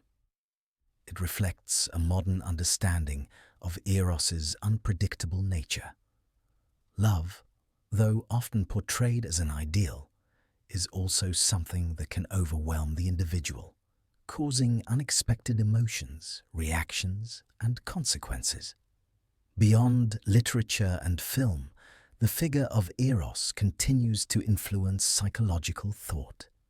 In the early 20th century, the work of Sigmund Freud and Carl Jung brought new layers of understanding to human psychology, with both thinkers acknowledging the power of desire and its role in shaping the human experience. Freud's exploration of human sexuality and desire revealed the centrality of Eros, which he often referred to as libido, in the development of the individual's psyche. For Freud, Eros was the life force, an energy that drives the human drive for survival, reproduction, and creativity. His theories on the unconscious and the role of repressed desires reveal how deeply the figure of Eros continues to impact modern thought, especially in the realm of psychological development. Carl Jung, in his own work, viewed Eros as a symbolic force representing the drive for wholeness and self-integration. Jung's concept of the anima and animus, the feminine and masculine aspects of the psyche, also ties into the myth of Eros, with love being a force that transcends the physical world and unites the disparate parts of the self. In Jungian psychology, the journey towards self-actualization is seen as one of reconciling the opposing forces within the psyche, a process in which love and desire, Eros, play a central role. Through these psychological theories, the enduring impact of Eros on the human experience becomes clear, as he is not merely a figure of myth, but a symbol of the inner workings of the human mind. Eros's influence can also be felt in the realm of social discourse. The modern understanding of love, relationships, and desire has been shaped by the philosophical and psychological traditions that draw upon the figure of Eros. As society continues to evolve, ideas about love and relationships, whether in terms of marriage, family, or romantic partnerships, continue to be shaped by cultural understandings of love that trace their roots back to ancient mythology. The rise of discussions surrounding human sexuality, gender identity, and the dynamics of love in the 21st century speaks to the ongoing relevance of Eros in contemporary life. As the complexities of love continue to be explored in both personal and societal contexts, Eros remains a figure that symbolizes the ever-changing and multifaceted nature of human desire. In art, too, the legacy of Eros is evident in works that explore the themes of love, beauty, and desire. The figure of Eros is often depicted in contemporary art as a symbol of sensuality and longing, embodying the human quest for connection and beauty. Whether in sculpture, painting, or photography, artists continue to use Eros as a central motif to explore the human experience. These works, like those of the ancient world, often depict the dual nature of love, its beauty and its pain, capturing the complex emotions that arise when the human heart is touched by Eros's arrows. The symbolism of Eros extends beyond the fine arts, finding its way into modern advertisements, fashion, and even branding. In these commercial realms, the image of Eros, whether as a playful cherub or a symbol of seduction, continues to be used to evoke the power of love and desire. The continued use of Eros in these settings reflects not only his lasting cultural presence, but also the continued importance of love and attraction in the commercialized world of modern consumerism. In a way, the image of Eros has become a tool to evoke emotion, desire, and a longing for connection, illustrating how powerful a force love continues to be in human society. Though the myths of Eros originated in the ancient world, his presence in contemporary culture speaks to the timeless relevance of love as both a universal and deeply personal force. As the figure of Eros continues to inspire literature, art, philosophy, psychology, and social discourse, we are reminded that love is an enduring aspect of the human experience, a force that transcends time and place, constantly evolving, yet always present. Eros's legacy, both in myth and in modern culture, highlights the centrality of love in shaping human lives, relationships, and the very essence of what it means to be human. Eros, as the god of love and desire, holds a unique position in the Greek pantheon. Unlike gods who preside over specific domains such as war, wisdom, or the harvest, Eros's influence transcends all boundaries, touching upon the very nature of existence itself. His role in Greek mythology is not simply that of a romantic figure, though he certainly embodies this role, but also as a divine force that governs creation, the heart of the universe, and the relationship between the gods and mortals. It is through Eros that the deepest and most profound expressions of love manifest, both in the divine and the human. At his core, Eros represents the essence of desire, a force that binds beings together and propels them toward connection. But this force is not limited to physical attraction or romantic affection. In his most cosmic form, Eros embodies the divine aspect of love, a love that is unconditional, transformative, and deeply spiritual. His presence reminds us that love, at its highest, is not merely an emotional experience, but a sacred bond that reaches beyond the material world. Divine love, as personified by Eros, reflects the understanding that all beings, gods and mortals alike, are inherently connected. This is particularly evident in the relationships between the Olympian gods, many of whom were brought together or torn apart by Eros's influence. His arrows, capable of striking at the hearts of both divine and mortal beings, create bonds that reflect the larger cosmic order. These unions, whether harmonious or fraught with turmoil, demonstrate that love is both a creative and a destructive force, shaping the course of events in the world of the gods. Take, for example, the relationship between Aphrodite, the goddess of beauty and love, and Hephaestus, the god of craftsmanship.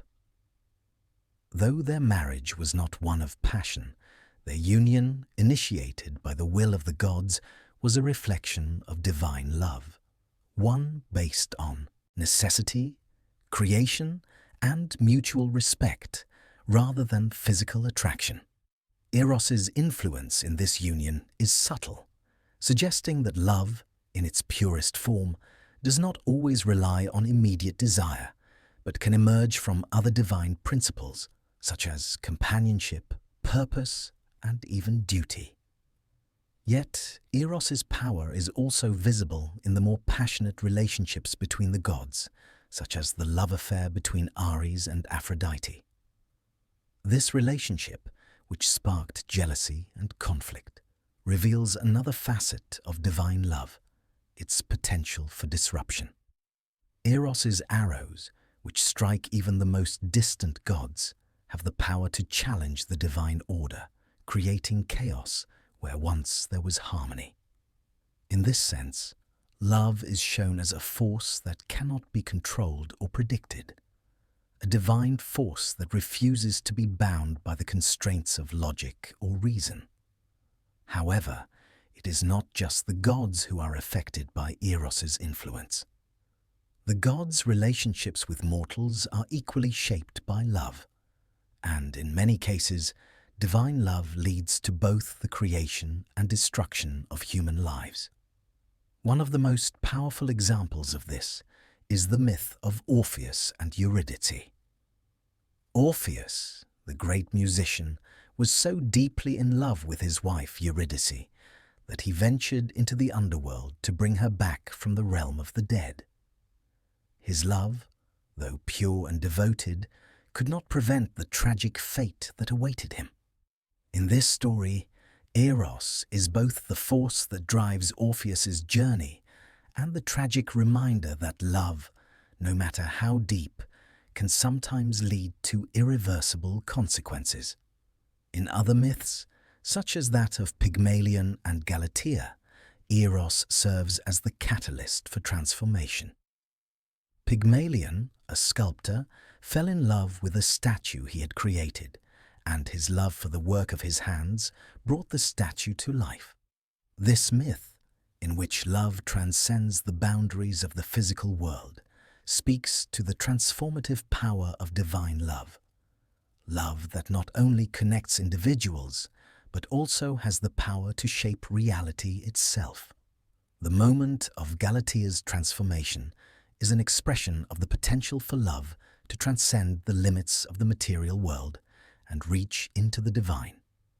Eros's power to unite and transform is also evident in the myth of Phaethon, the son of the sun god Helios. Phaethon, in his attempt to drive his father's sun chariot across the sky, lost control and was struck down by Zeus. This tragic tale, which illustrates the dangers of hubris and unchecked desire, is also a testament to the destructive potential of divine love. In this case, Phaethon's love for his father's legacy led him to overstep his bounds, resulting in his downfall. Eros, as a force of love and desire, is not always a force of fulfillment and joy. It can also be a source of great suffering when taken to extremes. The duality of Eros, his capacity for both creation and destruction, mirrors the complexities of divine love itself. In many ways, divine love is not simply a gentle force, but a dynamic and often contradictory power. It is a force that can unite and create, but it can also provoke jealousy, rage, and sorrow. The gods themselves are not immune to this unpredictability. The passionate love between Zeus and Hera, for example, is both an expression of divine unity and a source of endless conflict. Zeus, with his many affairs, often stirs Hera's jealousy, and their tumultuous relationship highlights the tension between love and power. Despite their discord, their love is eternal, and it is through this love that the cosmos is kept in balance. In the myth of Eros and Psyche, we see another profound example of divine love. Psyche, a mortal, undergoes a series of trials and hardships to reunite with her divine lover, Eros. In the end, their love is not only restored, but transcended as Psyche is granted immortality. This story reflects the transformative nature of divine love, one that elevates the soul from the mortal realm to the divine. Through her devotion, Psyche becomes a goddess, and her union with Eros becomes a symbol of the potential for love to bridge the divide between the mortal and the divine. Eros's influence on the divine world is a constant reminder that love, in all its forms, is at the core of the universe's creation and order. Divine love, as represented by Eros, is not simply a force of attraction, but a binding energy that connects all things. Whether it is the love that binds the gods together, the love that creates the world, or the love that drives the hearts of mortals, Eros's presence reminds us that love is the most powerful force in the cosmos. Ultimately, the nature of divine love, as expressed through Eros, is a paradox. It is both a force of unity and division, creation and destruction. It is a force that binds beings together, but also one that can challenge the very fabric of existence. Through the myths of Eros, we come to understand that love is not merely an emotional experience, but a cosmic principle, an eternal force that shapes the course of all life, whether divine, mortal, or beyond. Though Eros is often depicted as a mischievous, playful figure, his influence in the mythological world extends far beyond mere jest. His power shapes not only the relationships between gods and mortals, but also the dynamics between the gods themselves. In his role as the god of love and desire, Eros's arrows affect the hearts of even the most powerful deities, creating bonds of affection, rivalry, and conflict that ripple through the divine realm. His interactions with the gods, as well as his ability to stir both harmony and discord, reveal the complexities of love within the pantheon of ancient Greek mythology. One of the most prominent relationships that Eros shapes is that of Aphrodite and Ares. Though Aphrodite, the goddess of love and beauty, is married to Hephaestus, the god of craftsmanship, her heart belongs to Ares, the god of war. Their affair is one of the most infamous in Greek mythology, and it is entirely the result of Eros's arrows. Through Eros's influence, love and war become intertwined, and the tension between the two gods reflects the paradoxical nature of love itself, a force that is capable of uniting lovers but also of causing conflict and disruption. Ares and Aphrodite's love affair was not a secret to the other gods. In fact, the story of their infidelity became a source of great amusement among the Olympians. The god of the sun, Helios, was the first to witness the couple in their embrace and shared the scandal with Hephaestus. In his jealousy and rage, Hephaestus set a trap, ensnaring Ares and Aphrodite in a net of bronze, exposing their affair to the other gods. This story illustrates the power of Eros to not only create love, but also to expose its consequences. The gods, despite their divine nature, were not immune to the turmoil caused by Eros's influence. Even Aphrodite, the goddess of love herself, was not immune to the complex and often messy nature of relationships. Yet, Eros's role in the love story of Aphrodite and Ares was not just one of chaos and conflict. In many ways, their relationship embodies the intersection of beauty and desire, the merging of opposing forces. Aphrodite, the embodiment of love and sensuality, and Ares, the personification of violence and passion, form a union that is as transformative as it is disruptive.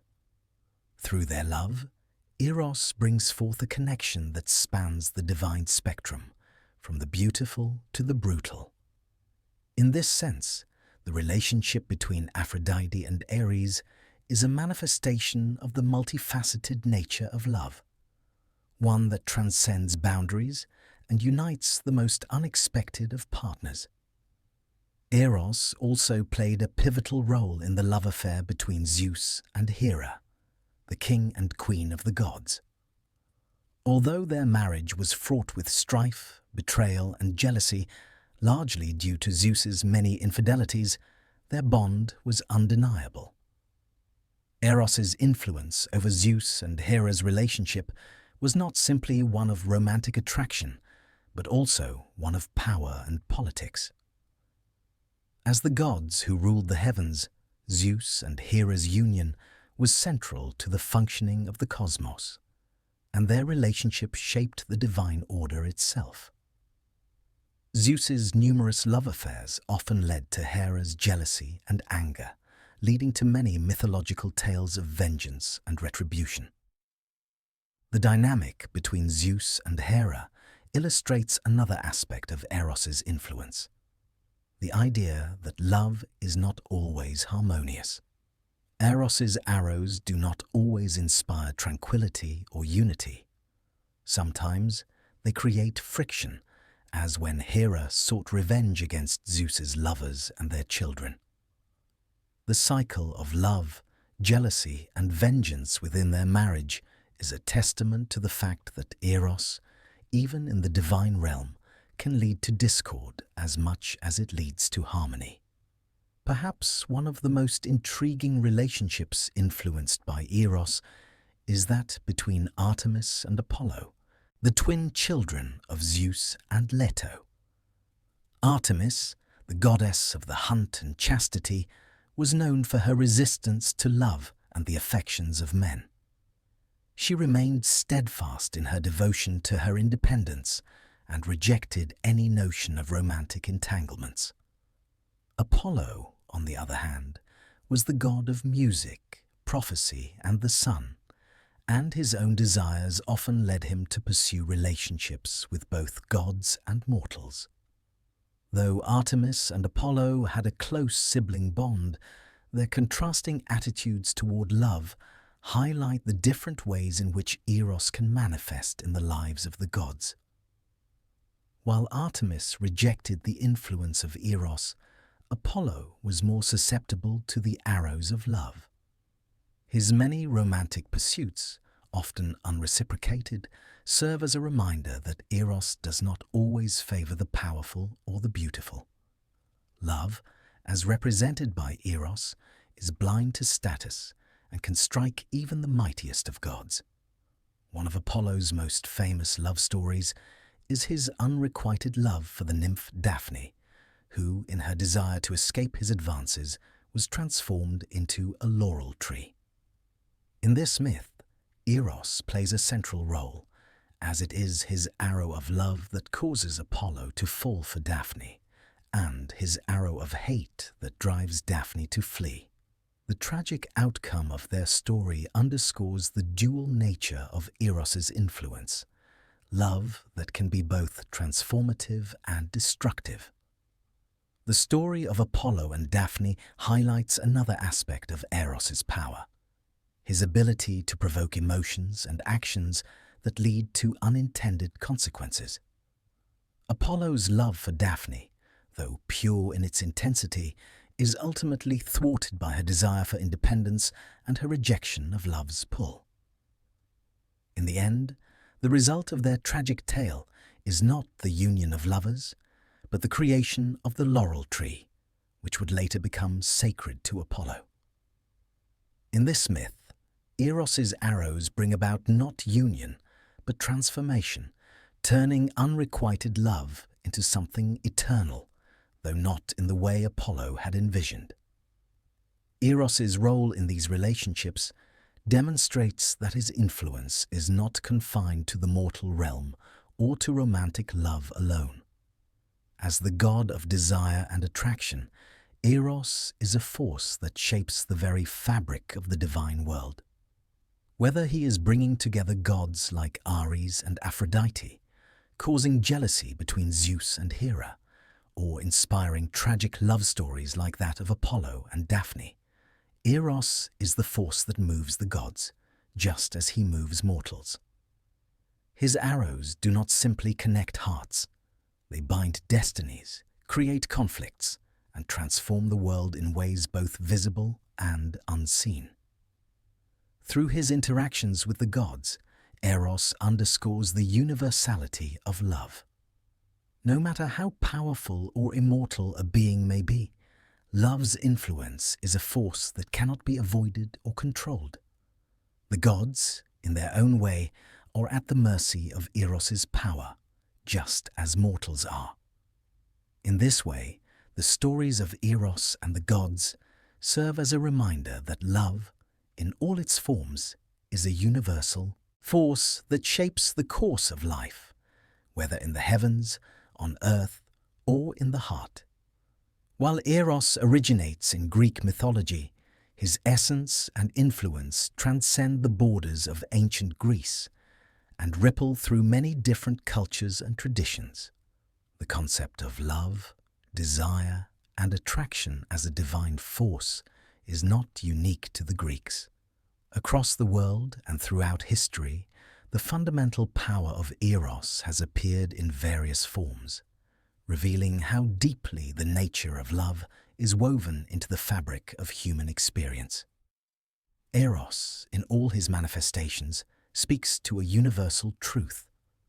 Love is both a transformative and primal force that governs not only the hearts of individuals, but the very nature of existence. In ancient Roman mythology, the Greek figure of Eros was reinterpreted as Cupid, who retained much of Eros's symbolism and importance. Cupid, like Eros, was depicted as a youthful, winged figure, carrying arrows that could strike the hearts of both gods and mortals, causing them to fall in love. However, while Eros was more often associated with profound cosmic forces and philosophical reflections, Cupid took on a lighter, more playful tone in Roman mythology. His role was often seen as more mischievous, symbolizing the unpredictable nature of love, as he frequently brought both joy and trouble through his actions. Cupid's influence stretched far beyond mythology and found its way into Roman literature, art, and everyday life. His portrayal in Roman frescoes, sculptures, and poetry reflects the Romans' deep belief in the power of love to affect every aspect of life, from personal relationships to the political world. In particular, the works of the poet Ovid, such as The Art of Love, Ars Amatoria, explore love as both an art and a science, with Cupid, as Eros, at the center of this exploration. In Ovid's writings, love is a force that can be manipulated, learned, and even taught, an idea that reflects the ancient belief in love's transformative power, but also its unpredictability. In the broader spectrum of mythological traditions, the figure of Eros finds resonances in many other deities and concepts.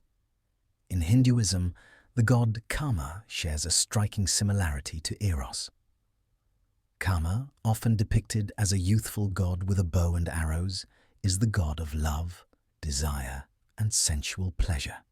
Just like Eros, Kama's arrows are capable of creating passion and desire, and his influence is felt not only among humans, but among the gods themselves. In the ancient text, the Mahabharata, Kama's role in the love story between the divine couple, Lord Shiva and Parvati, demonstrates love's powerful ability to shape the fates of gods and mortals alike.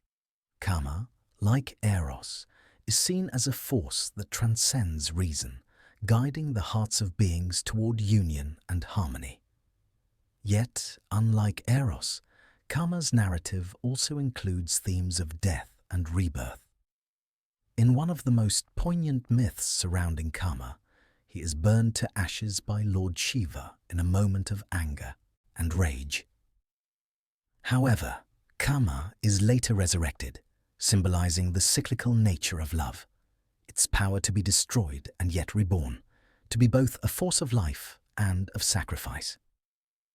This duality of Kama, like Eros, reflects the paradoxical nature of love itself, a force capable of both creation and destruction, joy and sorrow. In the world of Norse mythology, a different but related figure emerges: Freya, the goddess of love, beauty, and fertility. While Freya is not an exact counterpart to Eros, her role in the pantheon of the Norse gods parallels many aspects of Eros's influence. Freya's association with love and desire, combined with her complex relationships with the gods and mortals, reflects the multifaceted nature of love that is found in Greek mythology. Freya, like Eros, plays a central role in the dynamics of both divine and mortal realms. She is often depicted as the one who can unite lovers and grant them the gifts of beauty and fertility. Her magic and beauty were considered so powerful that they could sway the hearts of gods and giants alike. Yet, Freya's story also includes themes of loss and longing. For example, she is frequently portrayed as a figure who experiences heartbreak and separation, highlighting the bittersweet side of love. This connection between love and loss mirrors the tales of Eros and his lovers, where love is both a source of ecstasy and a cause of deep sorrow. In Freya's own story, love is not just a source of pleasure, but also a force that demands sacrifice and brings pain, much like the role Eros plays in Greek mythology. Turning to the Egyptian pantheon, we encounter the goddess Hathor, another figure who shares qualities with Eros. Hathor, revered as a goddess of love, joy, music, and fertility, was often associated with the pleasures of life and the unions of both the gods and humans. Her role as a goddess of love, much like Eros's, highlights the idea that love is not only about the union of individuals, but also about harmony and balance within the natural and divine worlds. Hathor's connection to love as a cosmic force underscores the universality of love as a powerful and unifying energy that transcends cultures and mythologies. In the Middle East, the figure of Ishtar in Babylonian mythology also carries characteristics that resonate with Eros. Ishtar, the goddess of love, beauty, sex, fertility, and war, reflects the duality of love that Eros embodies, love's ability to unite as well as destroy. Her myths, particularly the story of her descent into the underworld, illustrate the cyclical nature of life, death, and rebirth, much like the myths of Eros. The story of Ishtar's journey to the underworld reflects love's transformative power. Her descent, like Eros's trials of love, is both a personal journey of suffering and a cosmic event that echoes through the heavens and the earth. As we see in these examples, the power of Eros is not limited to Greek myth alone. His essence, love as a cosmic, transformative force, has been woven into the spiritual and mythological traditions of various cultures throughout history. Whether through the mischievous arrows of Cupid, the sensual powers of Kama, the beauty and fertility of Hathor, or the passionate trials of Ishtar, love has been recognized as a universal force that shapes both divine and mortal existence. The presence of Eros-like figures across different mythologies reflects the fact that love is an essential, timeless force that binds all things together. Eros, in whatever form he may take, represents the deep and universal desire for connection, union, and understanding. His arrows, capable of both binding and tearing apart, remind us of love's complex nature, a force that can create beauty, yet also lead to profound sorrow and transformation. Eros's journey through the myths of many cultures highlights his continued relevance as a symbol of love's power to shape not only individual lives, but the broader cosmos. Whether he is called Eros, Cupid, Kama, or Ishtar, the essence of love and desire remains the same, a force that transcends time and place, connecting all beings in an eternal dance of creation, destruction, and rebirth. Eros, the ancient god of love and desire, has not only left his mark on the mythological world, but his influence extends into the realms of modern spirituality, guiding contemporary understandings of love, connection, and the divine. While the gods of ancient mythology may seem distant from today's world, the core principles they represent are still deeply embedded in human experience. Eros's role in spiritual and philosophical thought persists, as love remains a central, transformative force in the way people understand themselves, their relationships, and their connection to the universe. In modern spiritual and philosophical circles, love continues to be seen as one of the highest, most sacred principles. Eros's influence endures in both Western and Eastern traditions, shaping how we view divine love, the power of connection, and the need for unity. The ancient Greeks viewed Eros as a primordial force, one that transcended physical attraction and embodied the very essence of creation and existence. In many contemporary spiritual practices, this same understanding of love persists, love as a force that binds, heals, and transforms. In the context of modern spirituality, Eros is often reinterpreted as the force of divine love that underpins the cosmos. Theologians and spiritual teachers often describe love as the fundamental energy of the universe, a force that not only connects people, but is the very fabric of existence itself. This belief aligns with the teachings of many spiritual traditions, from Christianity to New Age thought. where love is seen as the highest expression of the divine. Love, in this view, is not just an emotion, but a state of being that unites all things. Eros, in this context, becomes not only a god of romantic love, but a symbol of the divine energy that flows through all creation, inspiring both human connection and the pursuit of higher spiritual truths. In the Christian tradition, the concept of divine love is central to the teachings of Jesus Christ. In the New Testament, love is presented as the greatest commandment, a force that transcends all other virtues and binds individuals to one another and to God. The Apostle Paul famously wrote, "Now these three remain: faith, hope, and love. But the greatest of these is love." 1 Corinthians 13:13. This passage speaks to the centrality of love in Christian thought, emphasizing that love is the ultimate expression of the divine and the key to understanding the divine will. The transformative power of love in Christian theology echoes the divine force embodied by Eros in ancient Greek myth, both representing the deepest connection between the divine and the human. Similarly, in Eastern spiritual traditions, such as Hinduism and Buddhism, love is seen as an essential force in spiritual growth and enlightenment.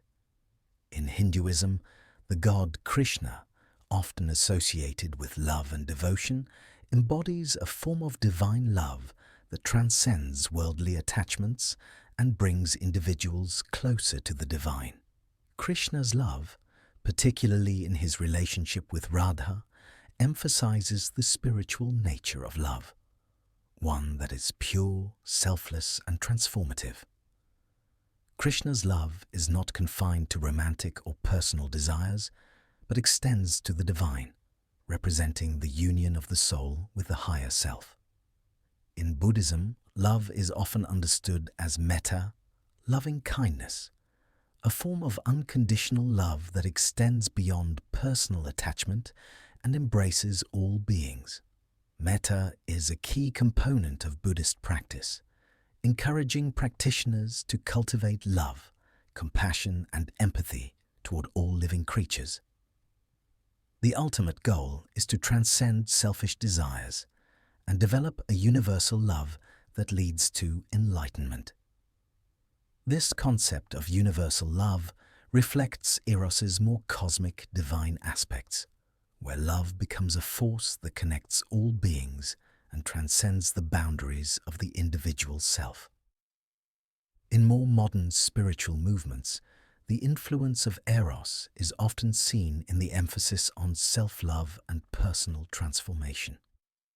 In the New Age and humanistic psychology movements, the notion of love as a force for personal growth has gained significant prominence. Teachers such as Carl Jung and Abraham Maslow, while not directly invoking the name of Eros, spoke of love as a vital force in the journey of self-actualization and inner harmony. For Jung, love was a central element in the individuation process, the journey toward self-realization. Love, in this context, is a force that integrates the conscious and unconscious aspects of the self, helping individuals achieve a sense of wholeness and balance.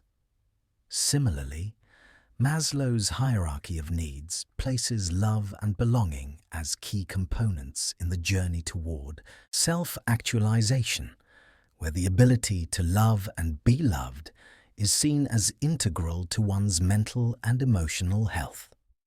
In the realm of modern relationships, the archetype of Eros also plays a significant role in how we understand love today. The idea of falling in love with someone like a lightning strike, or the notion of being swept off one's feet, echoes the ancient myths of Eros, where love can appear suddenly, intensely, and unexpectedly.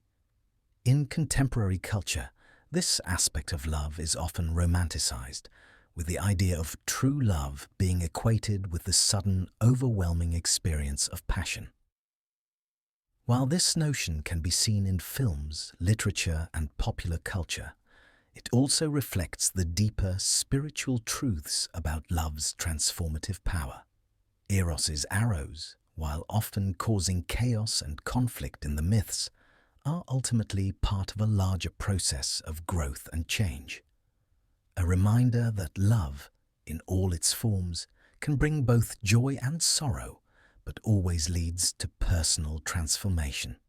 In addition to personal transformation, Eros's influence on modern spirituality also highlights the importance of love in creating connection and unity.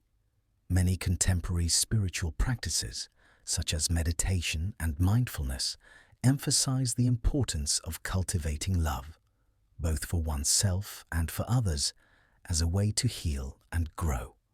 Practices like loving kindness meditation encourage individuals to open their hearts to love, to embrace the interconnectedness of all beings, and to practice compassion and empathy in everyday life. These practices reflect the enduring relevance of Eros's power to foster unity and understanding among people, transcending the boundaries of individual desires and promoting a higher sense of collective love. At the heart of modern spiritual thought, Eros remains a symbol of love's potential to unite, heal, and transform. Whether understood in terms of romantic love, divine connection, or universal compassion, Eros's influence continues to shape contemporary views on the nature of love and its role in the human experience. In a world where human connection and spiritual growth are often seen as essential components of well-being, the essence of Eros, his ability to inspire and transform, continues to guide individuals toward greater understanding and harmony, both within themselves and with others. As we approach the final stages of our journey through the mythology and influence of Eros, it's essential to reflect on how the god of love and desire continues to shape modern relationships. The stories of Eros, from his playful interventions in the lives of gods and mortals, to his role as a cosmic force in the creation and destruction of relationships, provide a timeless framework for understanding love. Today, as people navigate the complexities of romantic, familial, and social bonds, the influence of Eros is still felt, albeit in more subtle and evolving ways. The myths of Eros capture the unpredictable, often chaotic nature of love, a force that can strike suddenly and without warning, sweeping individuals off their feet or bringing about unintended consequences. This idea of love as a powerful, uncontrollable force remains central to modern concepts of romance. In contemporary culture, love is often portrayed as something that is fated, something that appears out of nowhere and binds people together. The idea of love at first sight echoes the ancient myths of Eros's arrows, where love can strike unexpectedly, binding two people together with an intensity that transcends reason and logic. Modern relationships, particularly in Western culture, still reflect many of the themes found in the myths of Eros.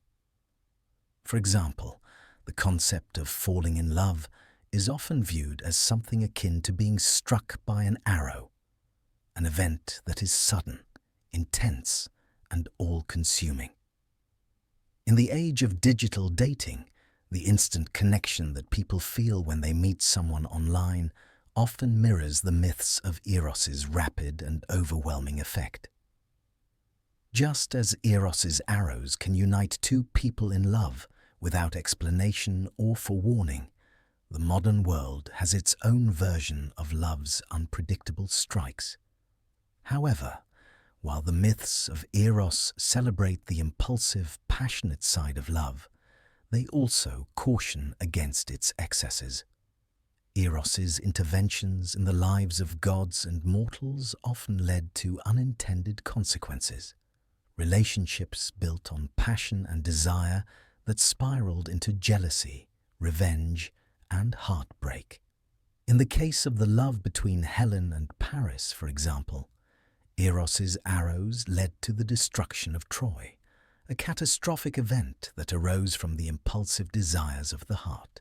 Similarly, in the myth of Orpheus and Eurydice, Eros's love proves to be tragic, as the intense longing to reclaim a lost love results in irreversible loss. Modern relationships, in many ways, mirror these themes of both fulfillment and loss. The intensity of love and desire, when it is unchecked or not fully understood, can sometimes result in painful outcomes. For many individuals, the rush of initial attraction and romantic passion often fades, leaving people to confront the complexities of commitment, loyalty, and personal growth. Relationships that began as intense, all-consuming experiences, much like Eros's arrows, can face challenges as individuals grow, change, and navigate the realities of life. Eros's legacy in this regard teaches that while love may begin as a transformative cosmic force, it requires nurturing and balance to withstand the pressures of time and circumstance. At the same time, Eros's legacy also underscores the beauty and fulfillment that love can bring into the lives of individuals.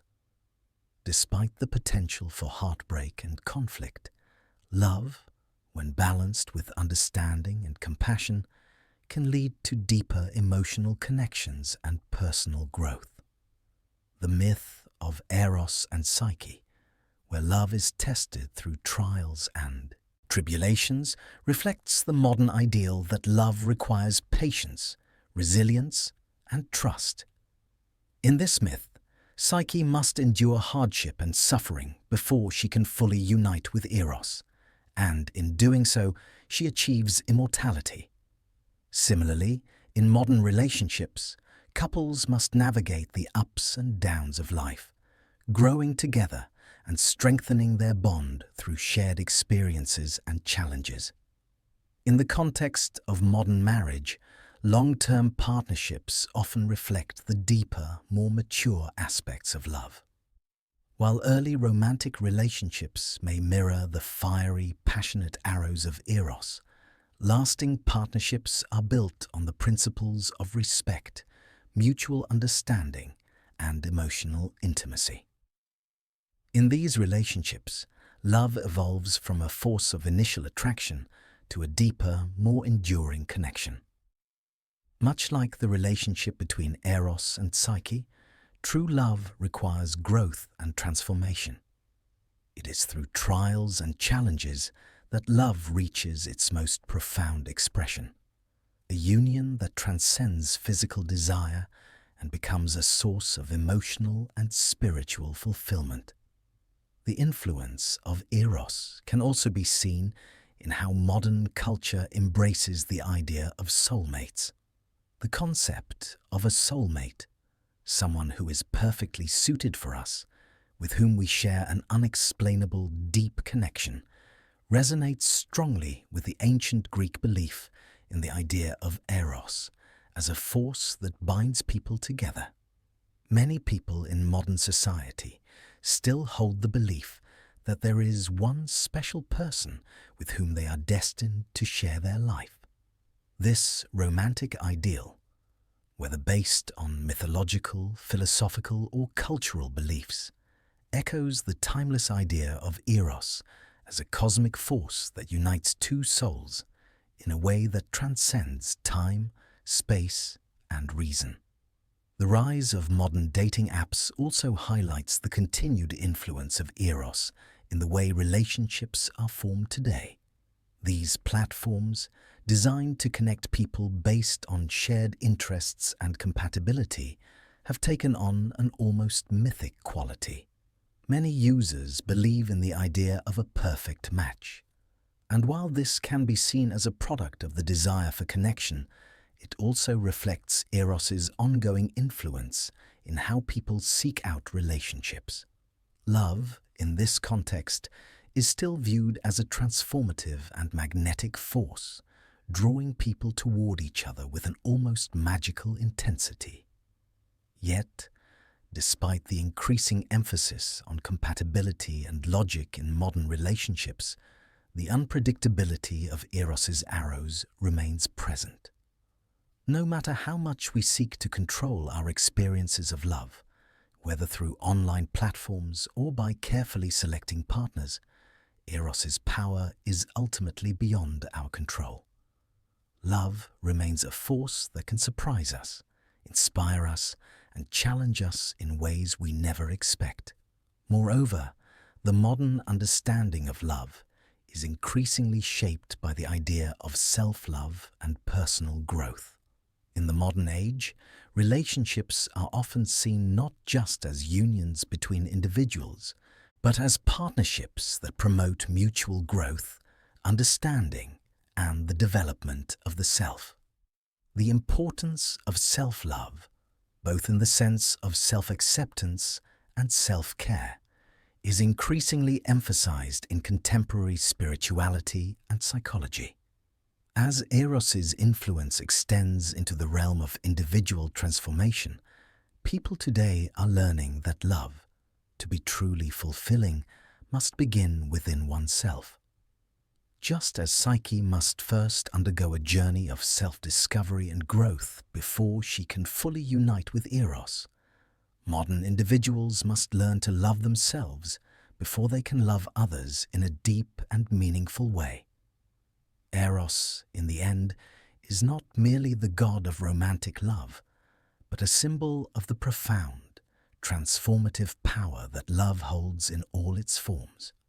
Whether through the mythic stories of ancient Greece or the lived experiences of modern relationships, Eros's legacy teaches that love is both a force of immense beauty and a transformative power that can shape the course of human lives. From the impulsive arrows that strike suddenly and intensely to the deep, enduring bonds that form over time, Eros continues to guide us in understanding love's complexities and its universal significance in human existence. As we arrive at the penultimate chapter of our journey through the myth of Eros, we reflect upon the profound legacy that this god of love and desire has left behind, one that continues to resonate through time and space. Eros, whose story begins in the primordial depths of the universe, is more than just a god of passion or romantic attachment. He is a timeless symbol of the force that binds all things together, both divine and mortal. His influence stretches across cultures, across centuries, and across the heart of human experience. To understand Eros fully is to understand the nature of love itself, with all its paradoxes, complexities, and transformative powers.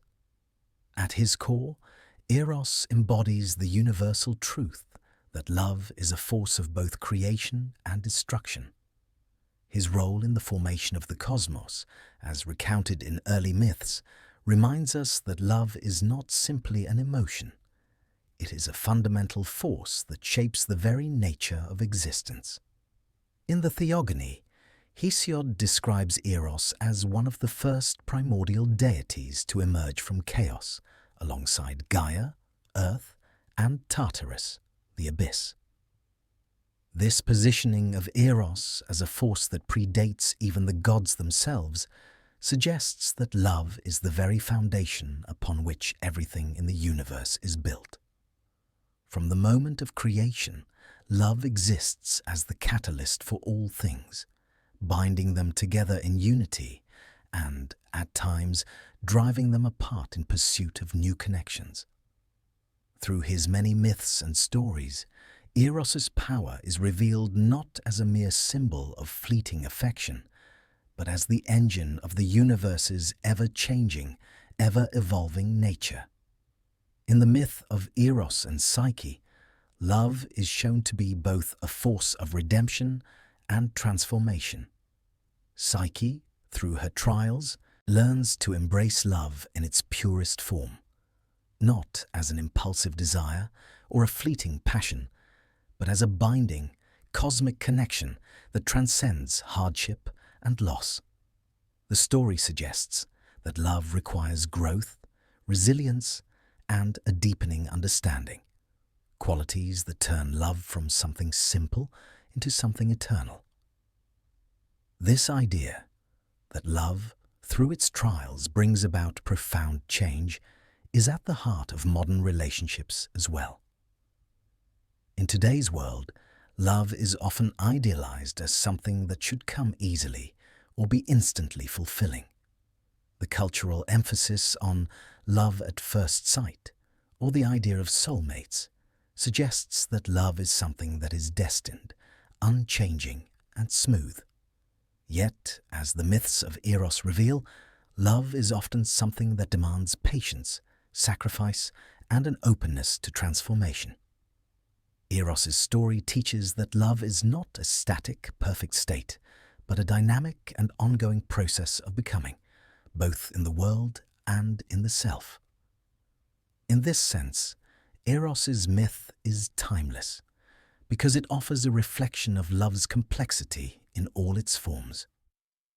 From the grand cosmic love that holds the universe together to the quiet, intimate connections between individuals, love manifests itself in many ways. Eros reminds us that love is not confined to the boundaries of romantic relationships, but extends to the love between friends, families, and even the love that individuals have for themselves. It is a force that animates the entire human experience, touching everything from our deepest connections to our highest aspirations. Moreover, Eros's involvement in the relationships between the gods underscores that even divine beings are not immune to the transformative effects of love. The jealousy, betrayal, and longing that play out between gods such as Zeus and Hera, or Ares and Aphrodite, highlight that love is a force that can challenge even the most powerful. Despite their immortality, the gods' experiences of love are fraught with complexity, much like those of mortals. The relationships that Eros fosters among the gods serve as a reminder that love, even at its most divine, is not immune to hardship, conflict, or imperfection. The enduring legacy of Eros also invites us to consider how love shapes not just individuals, but the course of history itself. From the myth of Helen and Paris, where love sets off the chain of events leading to the Trojan War, to the countless romantic entanglements and tragedies of history, love has often been a catalyst for great change. It is a reminder that the personal and the political are often intertwined, and love can be a force that transforms societies as much as it transforms individual lives. Just as Eros's arrows once sparked wars and alliances among the gods, so too has love shaped the trajectory of human history, driving people to both profound acts of heroism and heartbreaking acts of destruction. In this light, Eros's story can be understood as an invitation to reflect on our own relationship with love. As we live in a world where love often feels both ubiquitous and elusive, where love is idolized in songs and movies but complicated in real life, the myth of Eros reminds us of love's fundamental place in the human experience. Love, in its many forms, is a force that brings people together and drives them apart, that shapes destinies and hearts alike. The journey of love is never easy, but it is always meaningful. Whether it is the playful arrows of Cupid, the complex emotions of Eros and Psyche, or the intense passions that have shaped both mythology and history, the legacy of Eros teaches us that love is not simply an experience. It is a profound and eternal journey. In contemporary times, as we navigate the complex landscape of relationships, self-love and connection, the lessons of Eros resonate more deeply than ever. His myths teach us that love, like life itself, is not a linear path, but a journey that we must navigate with both heart and mind. Love is transformative, and through it, we grow, sometimes in unexpected and challenging ways. And in the end, Eros, the god of love, reminds us that even in our moments of heartbreak, loss, and longing, love remains the most powerful force in the universe, binding all things together in a dance of creation, destruction, and rebirth. As we reflect on Eros's enduring presence in our lives, both in myth and in the reality of our own experiences, we come to understand that love is, indeed, the eternal force that binds us all.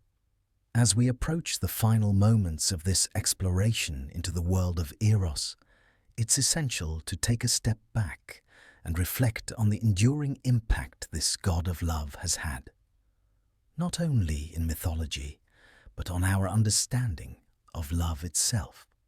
Eros, whose arrows were capable of causing joy and pain alike, whose very essence transcended the divine and the mortal, continues to serve as both a symbol and a guide for how love shapes our lives and the world around us. Eros's influence is felt not only in the ancient myths, where his interventions shape the destinies of gods and mortals, but in the present day, where the power of love continues to shape human relationships, societies, and even personal growth. The universality of love is one of the reasons Eros remains such a profound and lasting figure. From the simplest gestures of affection between friends and families to the grandest expressions of romantic love, the force that Eros represents touches every aspect of the human experience. We've explored how love, as represented by Eros, is not a single uniform experience. It is multifaceted, often complex, and always transformative. It can bring us closer to others and also drive us apart. It can lead to healing, but it can also cause wounds.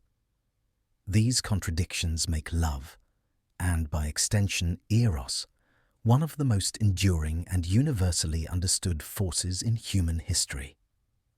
Through his stories, Eros teaches us that love is not always easy.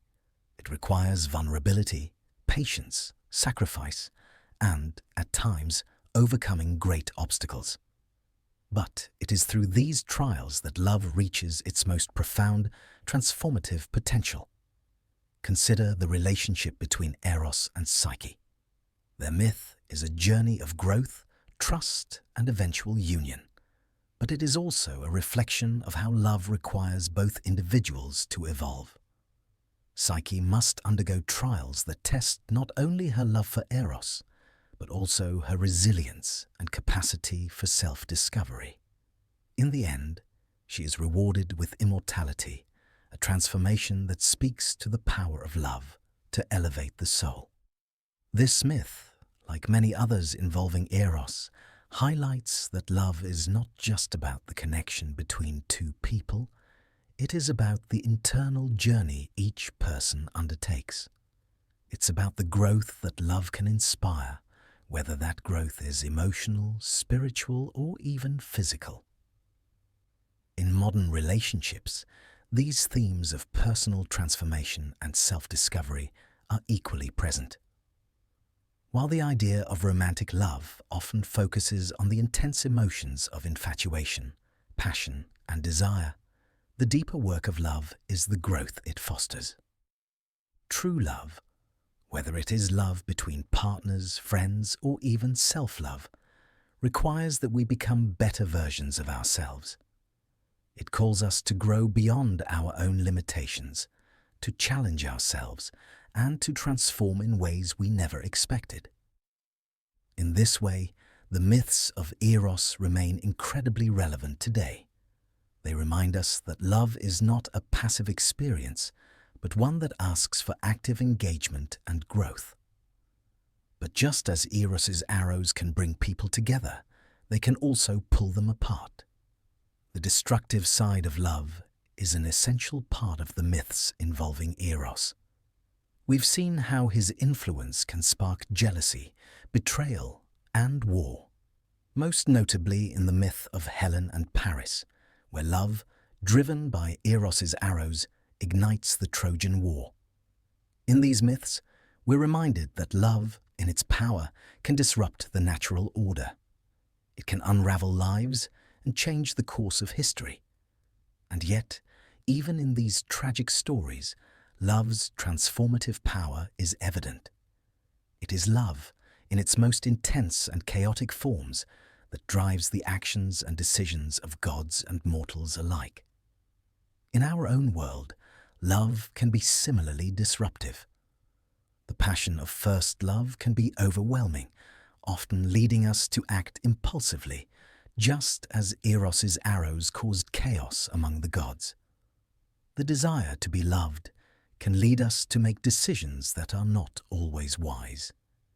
And yet these decisions are often part of the process of learning and growing.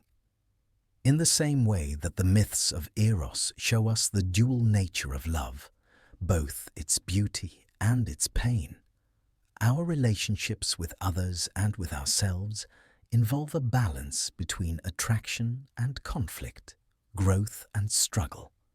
The enduring influence of Eros, though, is not in the chaos he creates, but in the way he calls us to engage with love in a deeper, more meaningful way. In the myths, as in real life, love is a force that constantly challenges and transforms us. Just as the gods themselves are subject to Eros's arrows, so too are we all affected by the love we give and receive. Eros's influence teaches us that love is a force that cannot be controlled. It's not something that we can dictate or define in clear, simple terms. Instead, love is something that flows through us, shaping who we are and how we interact with the world around us. Modern spirituality and philosophical thought often center around the idea of universal connection, our interdependence with each other, the earth and the cosmos. Eros, in his most cosmic form, serves as a symbol of that connection. Just as love connects us to one another, it also connects us to something larger than ourselves. Eros reminds us that, at the deepest level, love is not just about personal relationships, but about the bond that unites all living things. Whether through the union of Eros and Psyche, or the creation of the universe itself, love is the energy that binds us all together, transcending both time and space. In considering Eros's legacy, we also recognize that love, in its most profound sense, is not bound by any single story or tradition. It is a force that transcends cultural boundaries, appearing in countless forms across history and in modern thought. Whether through the passionate adventures of Cupid and Psyche, the sacred love of Krishna and Radha, or the modern understanding of love as a transformative energy that unites the soul, Eros's influence endures. It is a reminder that, in the end, love is what binds us together as human beings. It is what gives our lives meaning, direction, and purpose. As we reach the conclusion of this journey, it is clear that Eros's myths offer more than just stories of gods and mortals. They offer us profound insights into the nature of love itself. They teach us that love is not a simple emotion, but a powerful, transformative force that shapes the course of human existence. Eros, the god of love, reminds us that love is both the greatest gift and the greatest challenge we will ever encounter. It is a force that has the power to unite and divide, to create and destroy, to heal and hurt. But in all its forms, love remains the most enduring and universal experience of all. As we arrive at the final chapter of our exploration into the world of Eros, it is fitting that we pause for one last reflection on the enduring essence of the god of love and desire. Through the myths, through the philosophical and spiritual discussions, and through the lens of modern relationships, Eros has revealed himself to be much more than a figure of fleeting affection or romantic passion. He is, at his core, a powerful symbol of the binding force of love, one that transcends time, place, and the boundaries between gods and mortals. Eros, in his most primordial form, is the very force that holds the universe together. His mythological origins as a primordial deity, emerging from chaos to bring about order and connection, illustrate the idea that love is not a mere emotion or a reaction. Love, as represented by Eros, is an energy that drives all of existence, a force that connects beings, shapes destinies, and creates the bonds that sustain the cosmos. From the first stirrings of creation to the deepest human connections, Eros's influence is felt at every level of existence. As we've seen through the many myths in which Eros plays a pivotal role, love is not always easy or simple. It can be transformative and redemptive, but it can also be destructive and disruptive. This duality is central to the legacy of Eros. His arrows can unite lovers and cause peace, but they can also bring about war, jealousy, and heartbreak. In the case of Helen and Paris, Eros's arrows sparked the Trojan War, a tragic reminder of how love can drive individuals to make choices that lead to profound consequences. Similarly, in the myth of Orpheus and Eurydice, Eros's power leads to both the heights of love and the depths of loss. These stories, though filled with heartbreak, show that love's ability to change the course of lives is a reflection of its immense power. It is love that makes us act, that makes us brave and foolish in equal measure. In today's world, the myths of Eros continue to resonate in profound ways. Modern relationships, while influenced by the more idealized images of love found in films and literature, often reflect the more complex and multifaceted nature of love that is portrayed in the ancient myths. The notion of love at first sight, so often romanticized in popular culture, echoes the stories of Eros's arrows striking without warning, leading individuals into intense emotional experiences. However, just as the myths of Eros show, the real journey of love is not always as simple as initial attraction. True love, as we know from the myth of Eros and Psyche, requires patience, growth, and overcoming challenges. It is through these trials that love deepens and transforms from a passionate desire to a bond that transcends time and space. Today, as individuals seek connection and love, Eros's myth offers valuable insight into the nature of modern relationships. Love, both romantic and platonic, continues to be a driving force in people's lives, guiding their decisions, actions, and emotional landscapes. However, as much as modern society may romanticize love, it remains a complex and unpredictable force. Eros's arrows, though still present in the form of infatuation, desire, and the joy of meeting someone new, also remind us of the work required in relationships. Love is not always easy. It can be messy, it can be difficult, and it can take time to mature into the enduring bond that we seek. Eros, in this sense, is not just a symbol of romantic love, but a reminder that true love requires effort, understanding, and a willingness to grow together. At the same time, Eros teaches us that love is not just about external relationships, but about our inner connection with ourselves. Self-love, as emphasized in modern spiritual practices, mirrors the journey of Psyche in the myth, who must first learn to love herself before she can fully embrace Eros's love. This theme of self-love, which is deeply woven into contemporary psychology and wellness practices, is essential to understanding love's fullest potential. Only when we have the capacity to love ourselves through acceptance, healing, and personal growth can we offer authentic love to others. Eros's influence, then, extends into the realm of self-discovery, encouraging individuals to explore their own worth, their own needs, and their own capacity to give and receive love. As we reflect on Eros's legacy, we also see how his myths point to the universal and eternal nature of love. The many versions of Eros across different cultures, whether as Cupid in Roman mythology, Kama in Hinduism, or Freya in Norse mythology, demonstrate that love is a central theme in human life, one that transcends cultural boundaries and connects us all.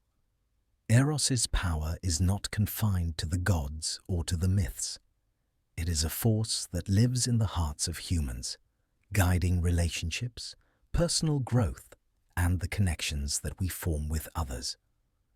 Whether through passionate romance, deep friendship, familial bonds, or the quiet love we cultivate within ourselves, Eros remains a symbol of love's eternal presence in our lives. Through Eros's story, we learn that love is both a source of immense joy and a wellspring of profound lessons. Love has the ability to elevate us, to connect us with something greater than ourselves, and to help us understand the deepest parts of who we are. But love also has the power to challenge us, to force us to confront our fears, insecurities, and vulnerabilities. It is through this process of loving, of both giving and receiving, that we evolve. Eros, in his many forms, invites us to explore the many facets of love and its potential to transform not just our relationships, but our lives. As we come to the close of this journey, it is clear that Eros is not simply the god of romantic love, but a symbol of the transformative power of love in all its forms. His arrows, whether playful or painful, remind us of love's profound ability to shape our world. Eros teaches us that love is not a single experience, but a journey, one that can be both beautiful and challenging. But ultimately, it is through love that we come to know ourselves and the world around us in its most meaningful and transformative way. As we reach the conclusion of this exploration into the world of Eros, we are reminded that love is the most powerful and universal force that binds us all together. Whether in ancient myths, modern relationships, or the spiritual realm, love, as represented by Eros, remains a guiding principle, transforming lives and shaping the world. May we embrace love's complexities, its lessons, and its boundless potential to connect us all. Thank you for joining us on this journey through the eternal story of Eros, and may love continue to guide you in all its forms.